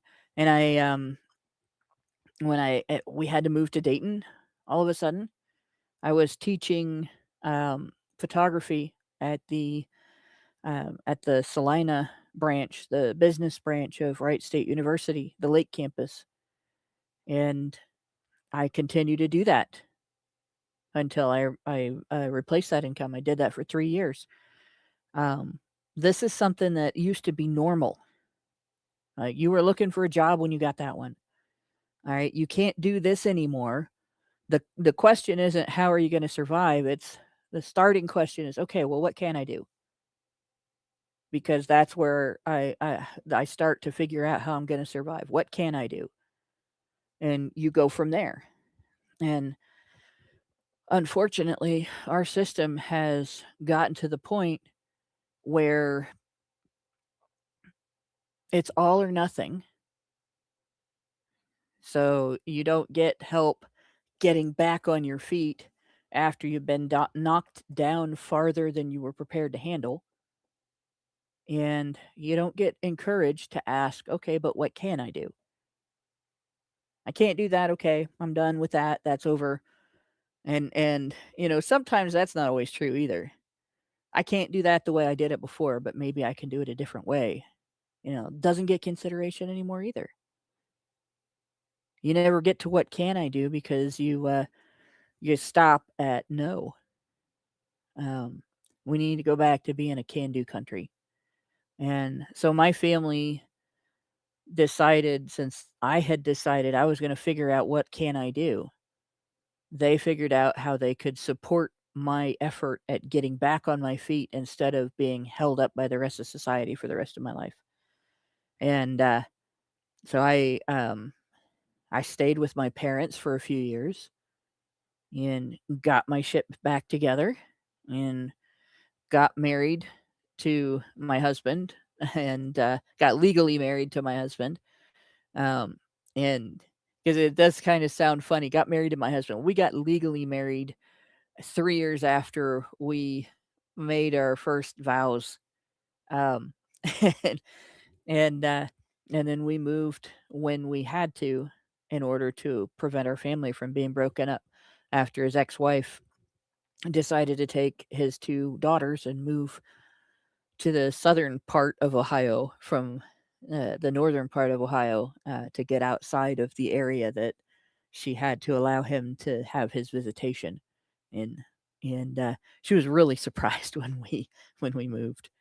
It's not used to people being able to just pull up stakes and start over again someplace else. But that used to be the norm.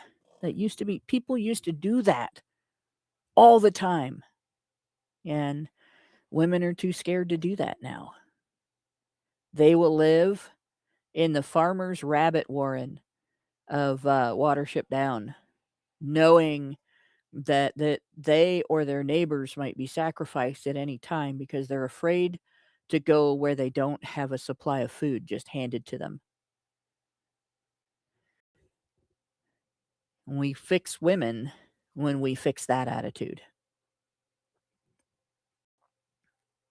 And it's funny, that story I just told, that was 20, 27, 28 years ago. And today, my job is taking care of people with disabilities. And I work with people who fight battles every day that are harder than anything I've ever fought for any length of time in my entire life. And I feel like I made the right choice. So, but like I said, you have to think, not what this lady writing this article is doing. It's not even looking at this guy's life, not even considering how did he get here? What is his origin? What is the reason that he has ended up in this situation? What harms or damages has he suffered that has put him into a position of eligibility? So the other one I wanted to consider, I saw the phrase suicidal empathy. Oh, I fucking hate that phrase. I have a really solid reason for hating that. All right. I was raised by two school teachers whose primary subject throughout their school careers that they taught. My mom was straight up an English teacher. My dad was an elementary school teacher, but for the last many, many years of his teaching career, he was teaching reading and English in my school system. There is no such thing as suicidal empathy. There is suicidal compassion. People misuse the word empathy all the time, and it drives me nuts. Empathy is, the literal definition is feeling the other person's feelings. Not necessarily in the psychic way. If your dog died, and then your best friend's dog died, you can feel his pain because you went through that. You know what that's like.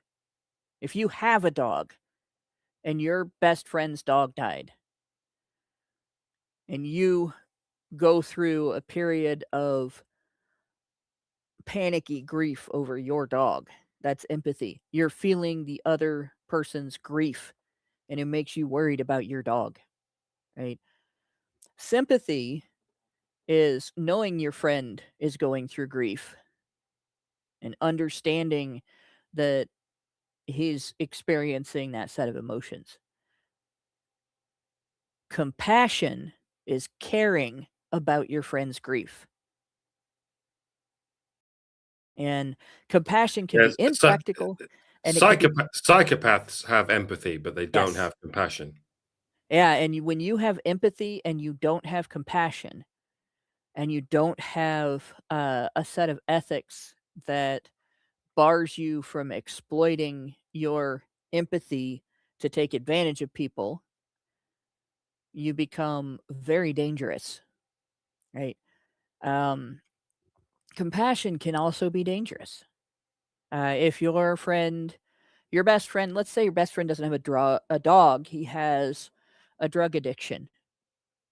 And it hurts you to see him go through this. You're sympathetic to his plight, right? And you can see him destroying himself, and you're sad that he can't pay his bills, and you want to help, and he's about to be thrown out in the street because his rent isn't getting paid, because he's spending it on some kind of addictive substance.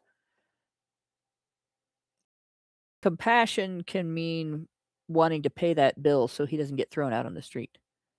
Practical compassion, on the other hand, can mean tough love, not where you let him get thrown out on the street, but where you make a deal with him that you'll be there for him through the whole process of rehab. And you're going to take him and at least ask him to listen to what they have to say at the front office of the rehab center and consider, going in for rehab. That's practical compassion.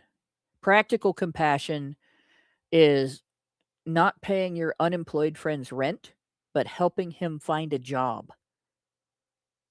And then helping him make it through till he gets his first paycheck. And expecting him to pay you back at a reasonable level, reasonable rate, so that he doesn't feel beholden to you. That's practical compassion. And the biggest problem in our society isn't this so-called suicidal empathy. It is practical compassion. Practical compassion is when, instead of receiving thousands of so-called refugees from a nation that is having social political issues, we work with that nation to fix those issues. And if we have to accept refugees, it's on a temporary basis while we work to fix those issues, to help fix those issues so that they can go back to their homeland where their culture is the prevailing culture, and they can be with their families and their friends and their neighborhoods in the places where they grew up that are familiar to them and not uprooted and living somewhere else. That's practical compassion. Impractical compassion is creating the environment that the left created in the United States and in the UK. People who come here should come here because this is the place they want to be, that they're interested in the culture here, and that they want to contribute to it and be a part of it, not because they're trying to escape something. It's awful. I would not want to have to try to escape Ohio. My whole family is here, except for a very small number who have moved to other states, and I can still visit them because they're still in the U.S. But if I had to flee to another country, it would break my heart. It was hard enough to move from a rural area to an urban area. That terrified the shit out of me. I just, to go someplace, especially to go someplace where I don't speak the language, that would just be horrible. I wouldn't want to do that. I would much rather, if Ohio became such a bad place, work to change that, make it better.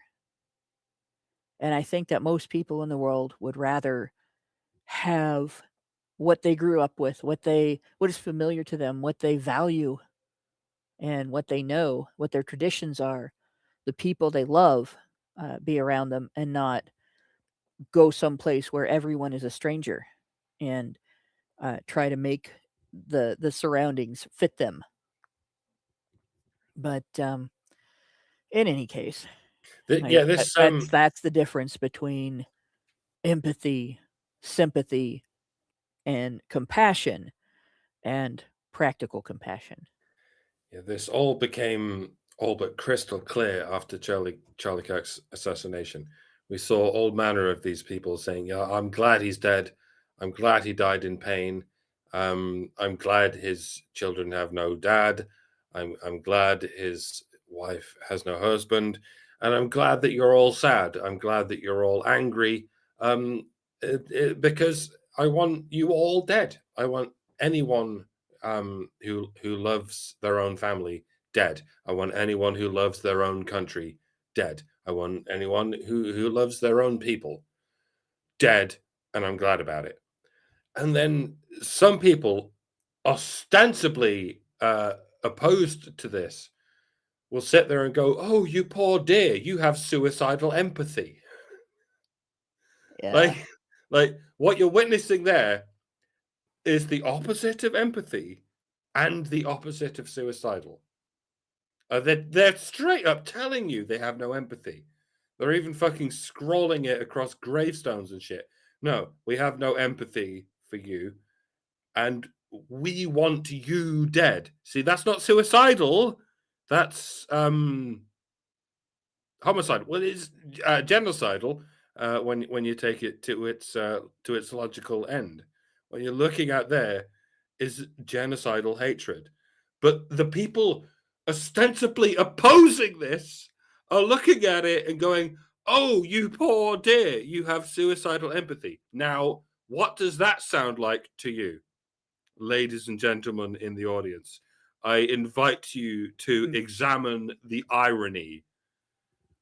The person in that situation who can even be in potentia described as having suicidal empathy is the person saying, "Oh, you poor dear, you have suicidal empathy," because they're viewing hateful, genocidal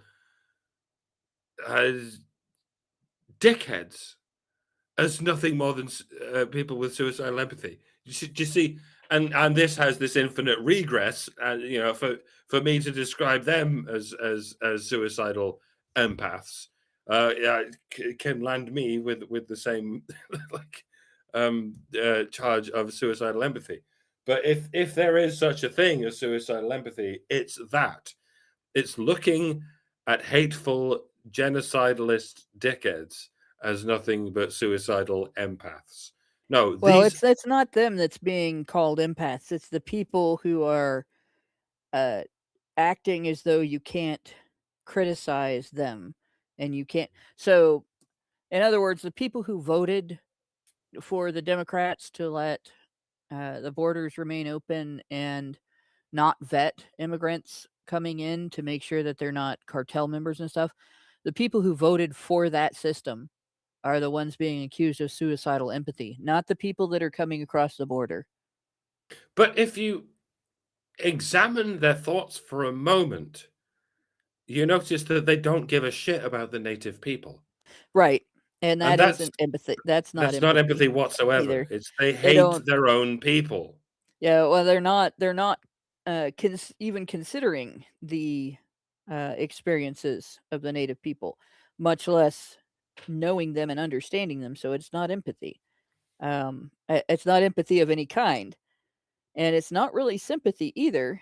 The people that they're bringing in, honestly, aren't people they care about. Because if they really cared, they would be very upset knowing that a portion of the people who are coming across the border are not coming because they want to be here, but because they got kidnapped and are being forced to come here or are being used as drug mules. They're either being exploited on the way across, or they're coming here to be sold as slaves when they're coming through illegally and they're not coming through checkpoints. Right? That is a major issue. And yet when you bring it up, the people who support open borders don't want to talk about that. They don't want to talk about the slave trade that exists today, right now, while we are talking, in the country that prides itself and the satellite that became an independent country here in the US and in the UK. There are slave trades of immigrants who are here illegally. There is a sex trade of immigrants who are here illegally who have been forced to come here against their will, and many of them are underage, boys and girls. And practical compassion says you want to prevent that. You don't want it to be easy for human traffickers to use your border or your lack of a border to impose sex slavery on children. You want talent here. You want, people to enjoy contributing to the country. You want neighbors that are interesting and fun and want to be part of your culture and so on. But you don't want. I don't think anybody in their right mind wants children to be trafficked, and yet that discussion, when that discussion happens, the first thing that these people with this so-called suicidal empathy, who really, what they really have is impractical compassion. They want to feel like they're doing something good for other people. They don't want to hear it, and they will call you racist. Nobody said all the traffickers are of a particular background. Right? When you get into the United States, nobody said all the people who are purchasing, all the buyers for these human traffickers are of any particular background or race. In fact, many of the upper class, middle-aged, what do they call them, WASP or whatever, there are people in that particular bracket, right? The not the Bill Gates bracket, but the people who maybe live in Silicon Valley and work for Bill Gates, that income bracket, actors and actresses income bracket, right? A-listers. Some of them have some very illicit backgrounds, and it's all coming out now with the Epstein stuff. But like I said on Tuesday, we talk about Epstein Island like it's an abnormality. I really wish it was. But what's happened there is a microcosm of what's going on around in the world with the open borders issue. This is happening everywhere. It is happening. I guarantee you, it is happening in the town where you live. There is somebody in your neighborhood that is trying to manage having been brought here illegally and against their will. There's at least one person in your neighborhood where you live, wherever you live, if you're in the United States, if you're in the continental United States, in your neighborhood somewhere, one of your neighbors has done this, has exploited somebody. Unless you live in the poorest of neighborhoods. Like that is the case. That is the situation. And if you still support it after that, it's not sympathy. It's sure as shit not empathy. You clearly don't have a concept of what's being experienced by these people. And it's not compassion. It's just you being selfish, treating the issue and the people in it like your purse puppy. And look what I've got on display. I have this cute little puppy. I have this cute little ideology. I have this cute little belief system. I'm a nice person. No, you're not. You support human trafficking. Shut the fuck up. Yeah. To summarize as best I can, suicidal empathy is a homological phrase or an autological phrase. I hope some of you at least already know what that means. Homological / autological means a word or phrase that describes itself as a word or phrase, such as English is an English word and small is a small word, that kind of thing. Suicidal empathy is exactly that. It can only be used by someone who is already guilty of the charge which it prescribes to its subject. It cannot possibly make any sense because suicide because it's being applied to someone who's not enacting it on themselves. They're enacting it on other people who are like them.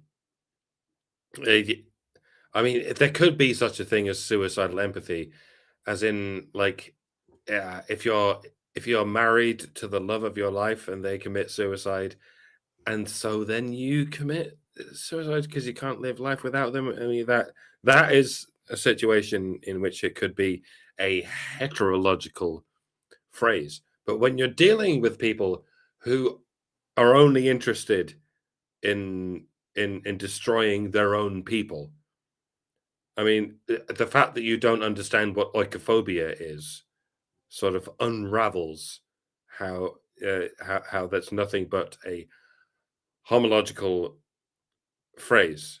Like, the vast majority of times when the phrase suicidal empathy is used, and yes, I am talking about Gad Sad, the vast majority of times it's used, it's only describing what you're doing. These people aren't suicidally empathetic. They want you dead, and they're using other people to get you dead. They don't care if they die, and that's not suicidalism, that's nihilism, if anything. It's they want you dead, and if all you're doing is euphemizing what they're saying as merely empathetic or suicidal, then you are the suicidal empath. And yeah, I'm trying to break this recursive spell by pointing out that this is a completely useless phrase in every sense that it's being used nowadays. No, what they are is hateful. If you keep describing hateful people as loveful, then yeah, you're another layer in the spell of hateful genocide. You're just appreciating and exacting the hateful genocide. So yeah, I am averse to ever telling anyone to stop using a word or a phrase, because I'm for free speech.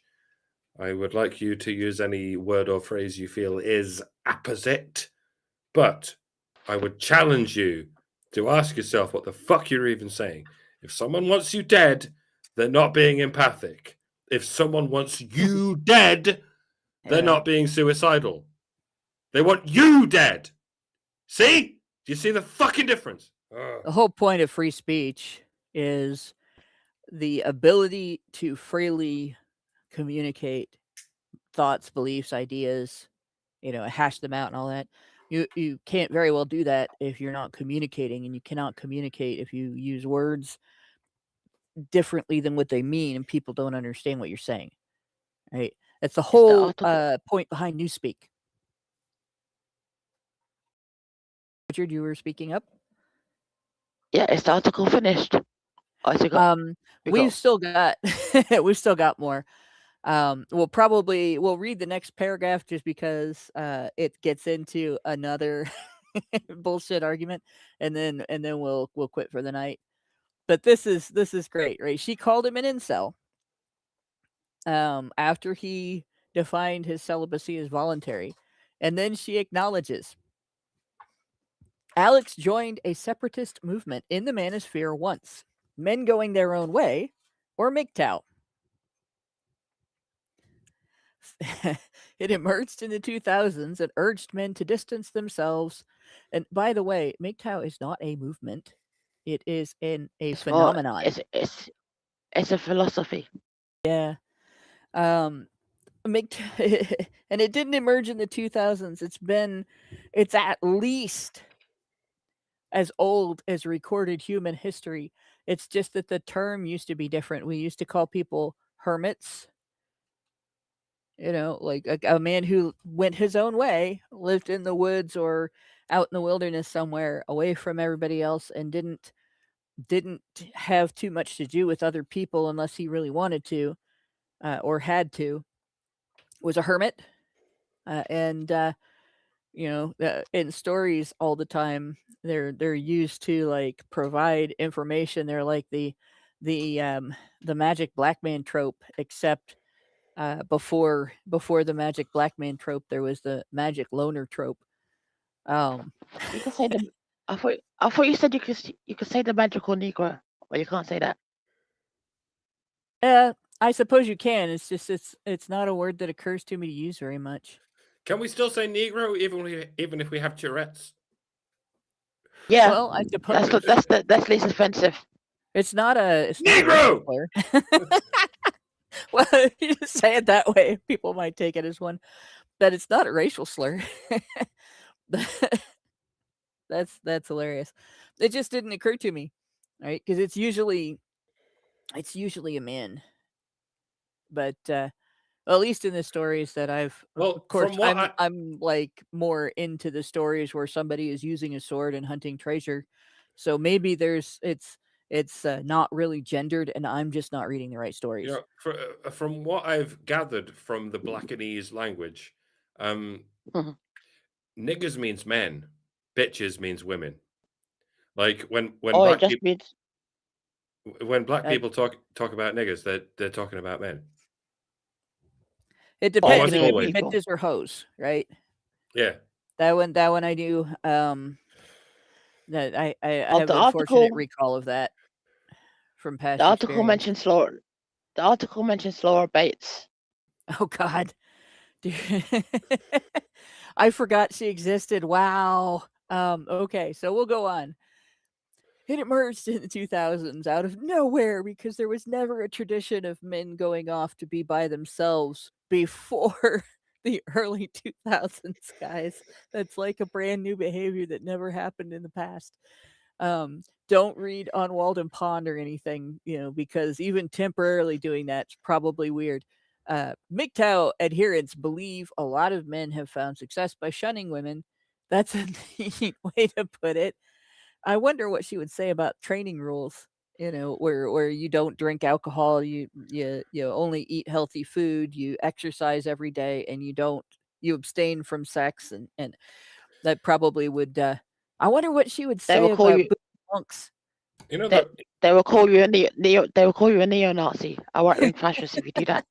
How you about know the Tibetan monks that go out up into the mountains and don't see a woman their entire lives? the Wright brothers were MGTOWs. Uh, They didn't have wives. They yeah. just set about And that and that's they were why you won't see a they were and that's why determined. you won't see a biopic. Oh Yeah. yeah, there's a bunch of men throughout history. I think Nikola Tesla was technically a MGTOW. I mean, whatever it means to be technically a MGTOW is if you don't take a wife and you don't particularly pursue a wife. There's all manner How would of men throughout history who have changed everyone's life for the better, largely because they didn't bother with bitches. Yeah. It's it's almost as if the history of humanity in which people who are hyper focused on a particular project, whether it be themselves or something like creating the first device that people might use to fly around the world, um, it might need to remain hyper focused on that in order to achieve the outcome that they are attempting to achieve. And distractions would slow them down. And sometimes relationships can be a distraction. And there are so many men in the world who have been highly successful and then gotten divorced. And you hear from the wife, well, he wasn't very focused on the relationship. No, it's because he was focused on building this highly successful company or creating this great invention or creating whole new areas of the study of mathematics. Like maybe he had something going on there. While he was doing that, did you focus on providing care and supporting his goals? Or did you focus on whether or not he was focused on you? And so for men to not have to vet a woman to make sure she's not going to be the latter, and for men to not have to um, deal with that fallout, some of them choose not to focus on women at all. They don't get distracted. They just pursue this one thing. And in religion, that becomes institutionalized, right? It's part of the institution in some religious practices that, and in some religions, it's both men and women that are hyper focused on being the best they can at their spiritual relationship with God, and maintaining that in order to be the best guides they can for other people's spiritual relationships with God. And the minute they get distracted with impulses and interest in other humans that's not a spiritual interest, they fall. And then they usually fall on the people that they went into that practice to support. So it's very important that if people make that choice to go their own way from the norm of having a partner and focusing on your relationship, that our society should support that when the individual is attempting to strive for some sort of success and to optimize something that they are doing that would be hindered by that type of distraction. Right? And it's not something you can, like, Night Motorcyclist mentioned that being placed in a monastery used to be a punishment in itself. And yeah, those would be people that would fall, right? They wouldn't be able to maintain that because it's not something they're dedicated to. It's not a goal. It's something that people should be able to choose, and their choice should be supported. But when you try to impose it on them, you create a situation where that individual is dedicated, or not dedicated, but doomed to fall, and to fall on other people. But let's see.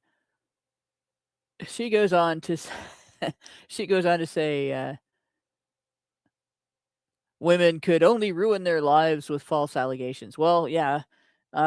It's not that MGTOW think that women can only ruin their lives with false allegations. It's that they recognize that if a woman decides she's going to ruin a man's life with false allegations, he has zero protection under the law. Frequently, they don't ruin their lives with false allegations. They make millions from it. Yep. They ruin the men's lives, but they make millions from the women's lives, or from the fallout. But yeah, and abuse and misandry also. Yeah, women can ruin your life by abusing you because you have difficulty escaping that.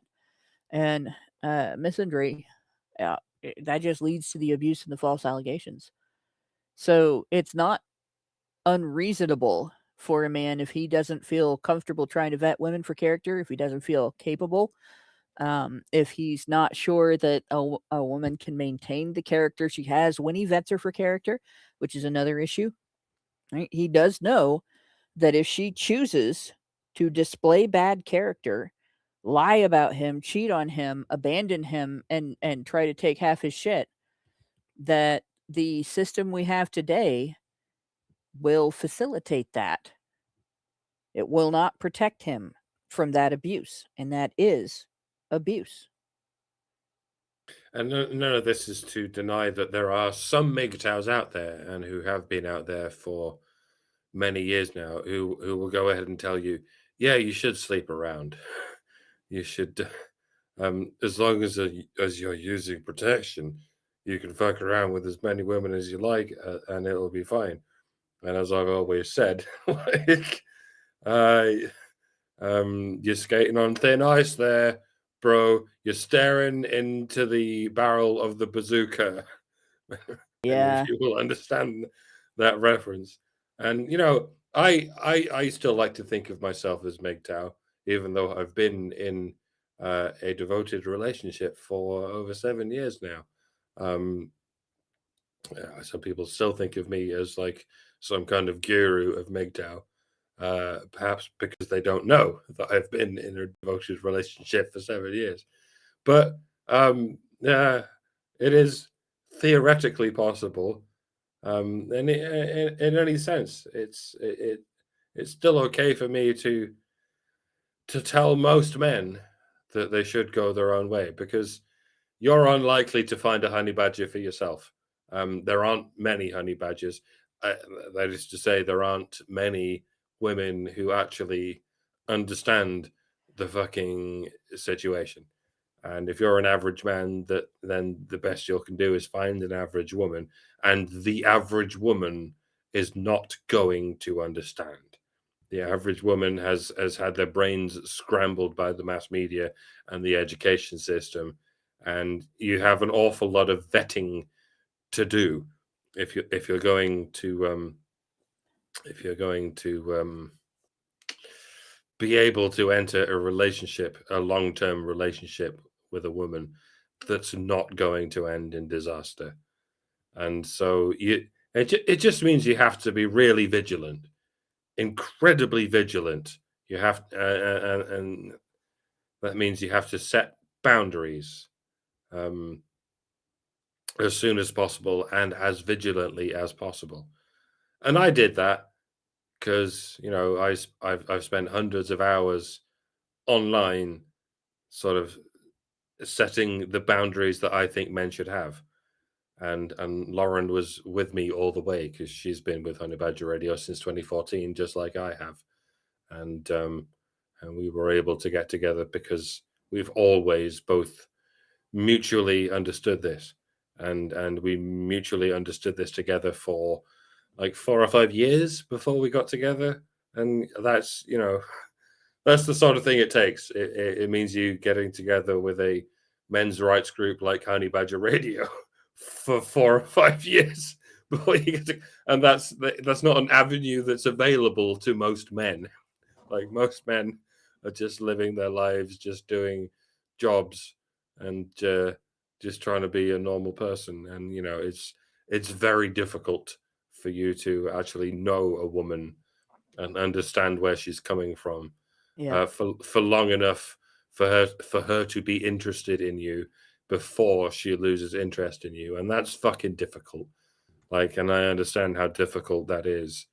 And yeah, that's all I'm saying. You need to understand how difficult that is.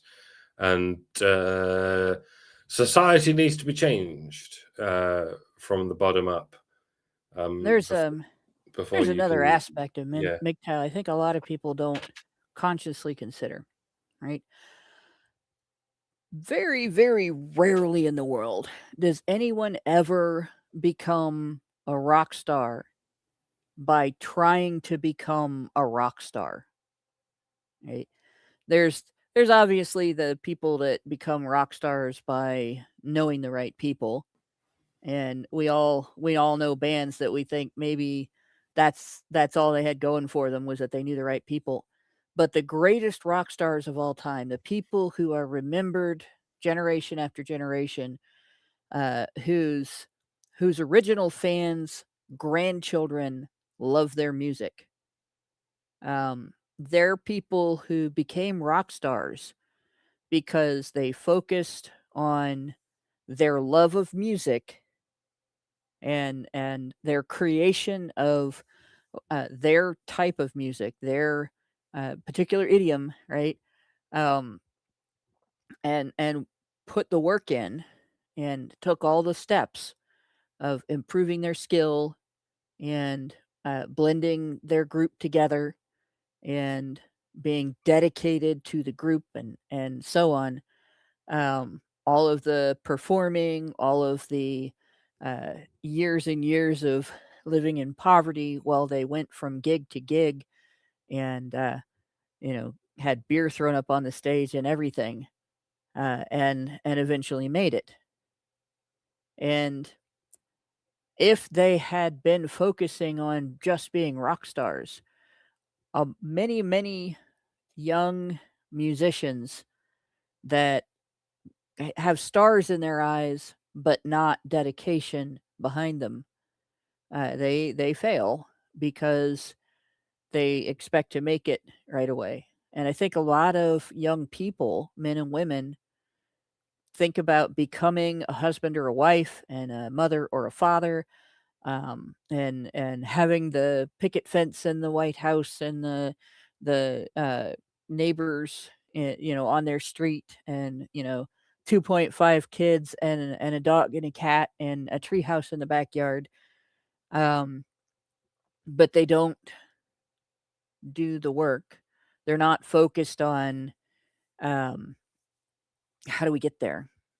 They're not focused on becoming partners, finding somebody that they love because they have the same values and they have the same goals and interests, and they love things about each other. They admire characteristics of the other person, and they want to raise a family with that person because they trust that person to be the other caregiver for their children. And so you end up in a situation where women focus on romance and being romanced, and men focus on being romantic and being the best romancer of women they can be, and all that. But they don't focus on creating real partnership to scaffold their relationship. They don't focus on real connection. They focus on making her happy. Making her happy is a side effect of the end goal. The end goal being solid connection and solid love, family love. And you're happy when you have that connection. And so they spend the part of their lives where they should be building the adult they're going to be and looking at the people around them as possible future partners and not current partners. And they waste that dating and going through this cycle of getting into a sexual relationship, breaking it off, not understanding all of the feelings that come out of breaking off a sexual relationship that shouldn't have happened, and then moving on to another sexual relationship. Well, how is somebody supposed to find a real life partner in that circumstance? So when men go their own way and they choose to focus on building their character and optimizing the person that they are, and they reserve their trust and their intimacy for someone else who has done the same, that they can vet for character and that they can form a trust with regarding mutual goals in life, mutual values, mutual ethics and morality. If one does get married, by the time that happens, he's far more likely to be with someone that is going to be supportive of him in a relationship, just like he is of her. And he's far more likely to be in a lifelong marriage and not get divorced 5 or 6 years down the road. But I think a lot of women that are more stunted, I always say shallow, but it's really like somebody withheld an important nutrient from your personal growth. It's like having rickets of the soul. That you want to be the focus of attention, and you want to be treated like a princess instead of a partner. All right, you want to lean on him, but you don't want him to lean on you. Like a lot of women who are in that situation are offended that a man might work on himself first and then work on vetting a potential partner for character if he even has consideration for the idea that there might be a woman he can trust.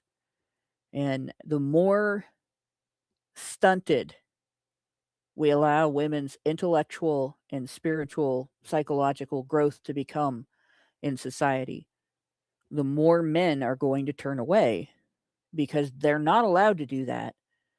And so they can see it for the handicap that it is.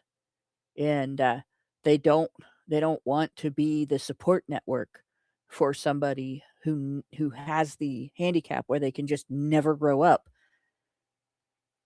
Women criticize men who like to be with women who are younger but still adult, and they equate them to men who want to be with children. And yet those same women, if you expect them to grow up, they will call you a misogynist. They want normal femininity to be childish, not childlike, not possessive curiosity and innovativeness, but selfishness and attention-seeking narcissism.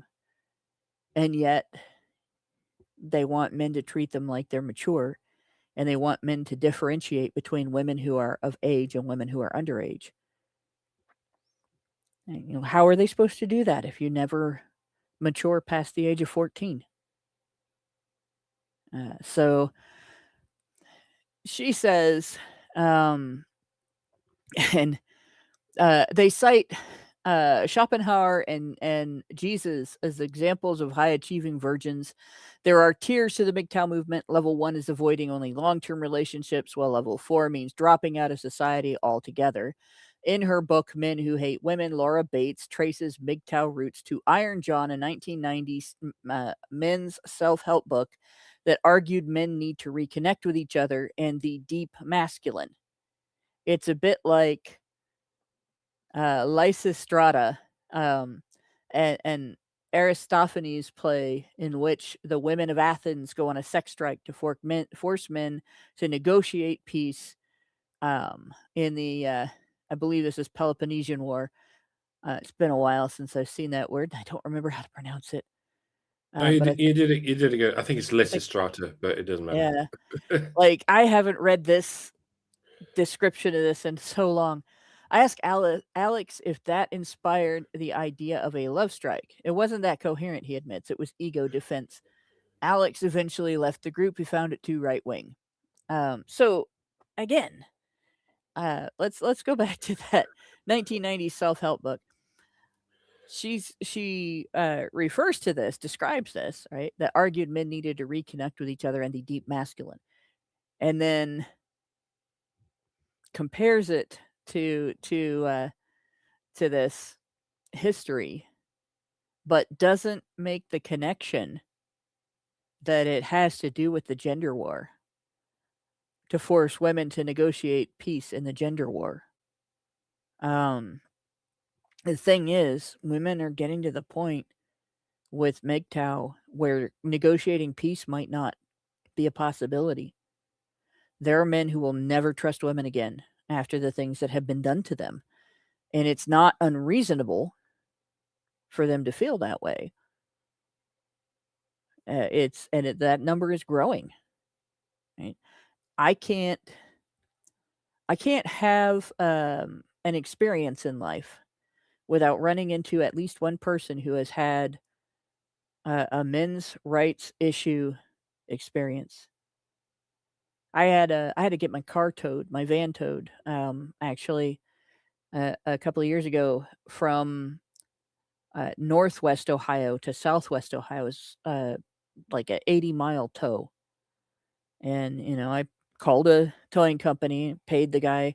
I blew a gasket while visiting my son, and, didn't have a way to get home, right? So I called this tow truck company. We get talking and everything, and I don't even remember how it came up. But we were talking about different jobs and everything, and I mentioned something to the fact that, well, I'm at least really glad that you are available to do this because I think he was talking about the expense, and I was like, "Are you kidding? I can't do what you're doing. I don't have a complaint here. You are getting paid what you are working for. You deserve the money. There is no way I could do the job that you do. I don't think very many women could. I imagine it takes a lot of upper body strength to lug those chains around and get them into place and make sure that the vehicle is properly secured so it doesn't come off the back of the, because it was one of those where the vehicle is pulled up onto a flatbed because it was a big van. And so, and we get to talking about that and everything.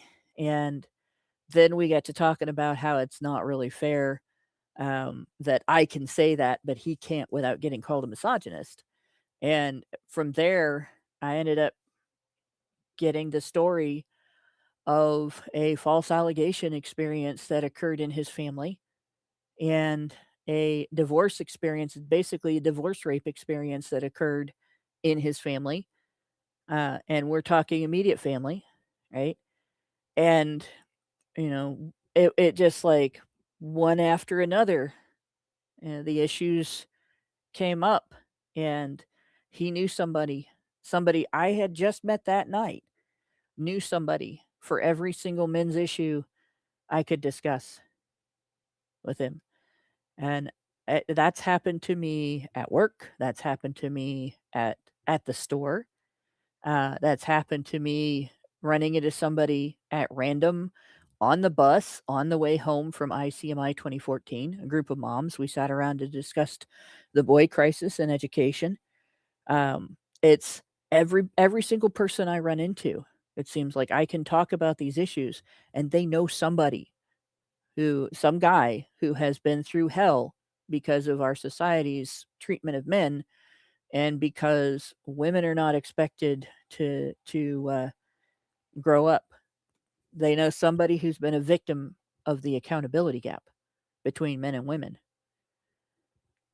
and they understand, in almost every case, they understand the importance of masculine strength and masculine stoicism, masculine self-accountability, and connection with other men in order for a man to survive and recover from those circumstances.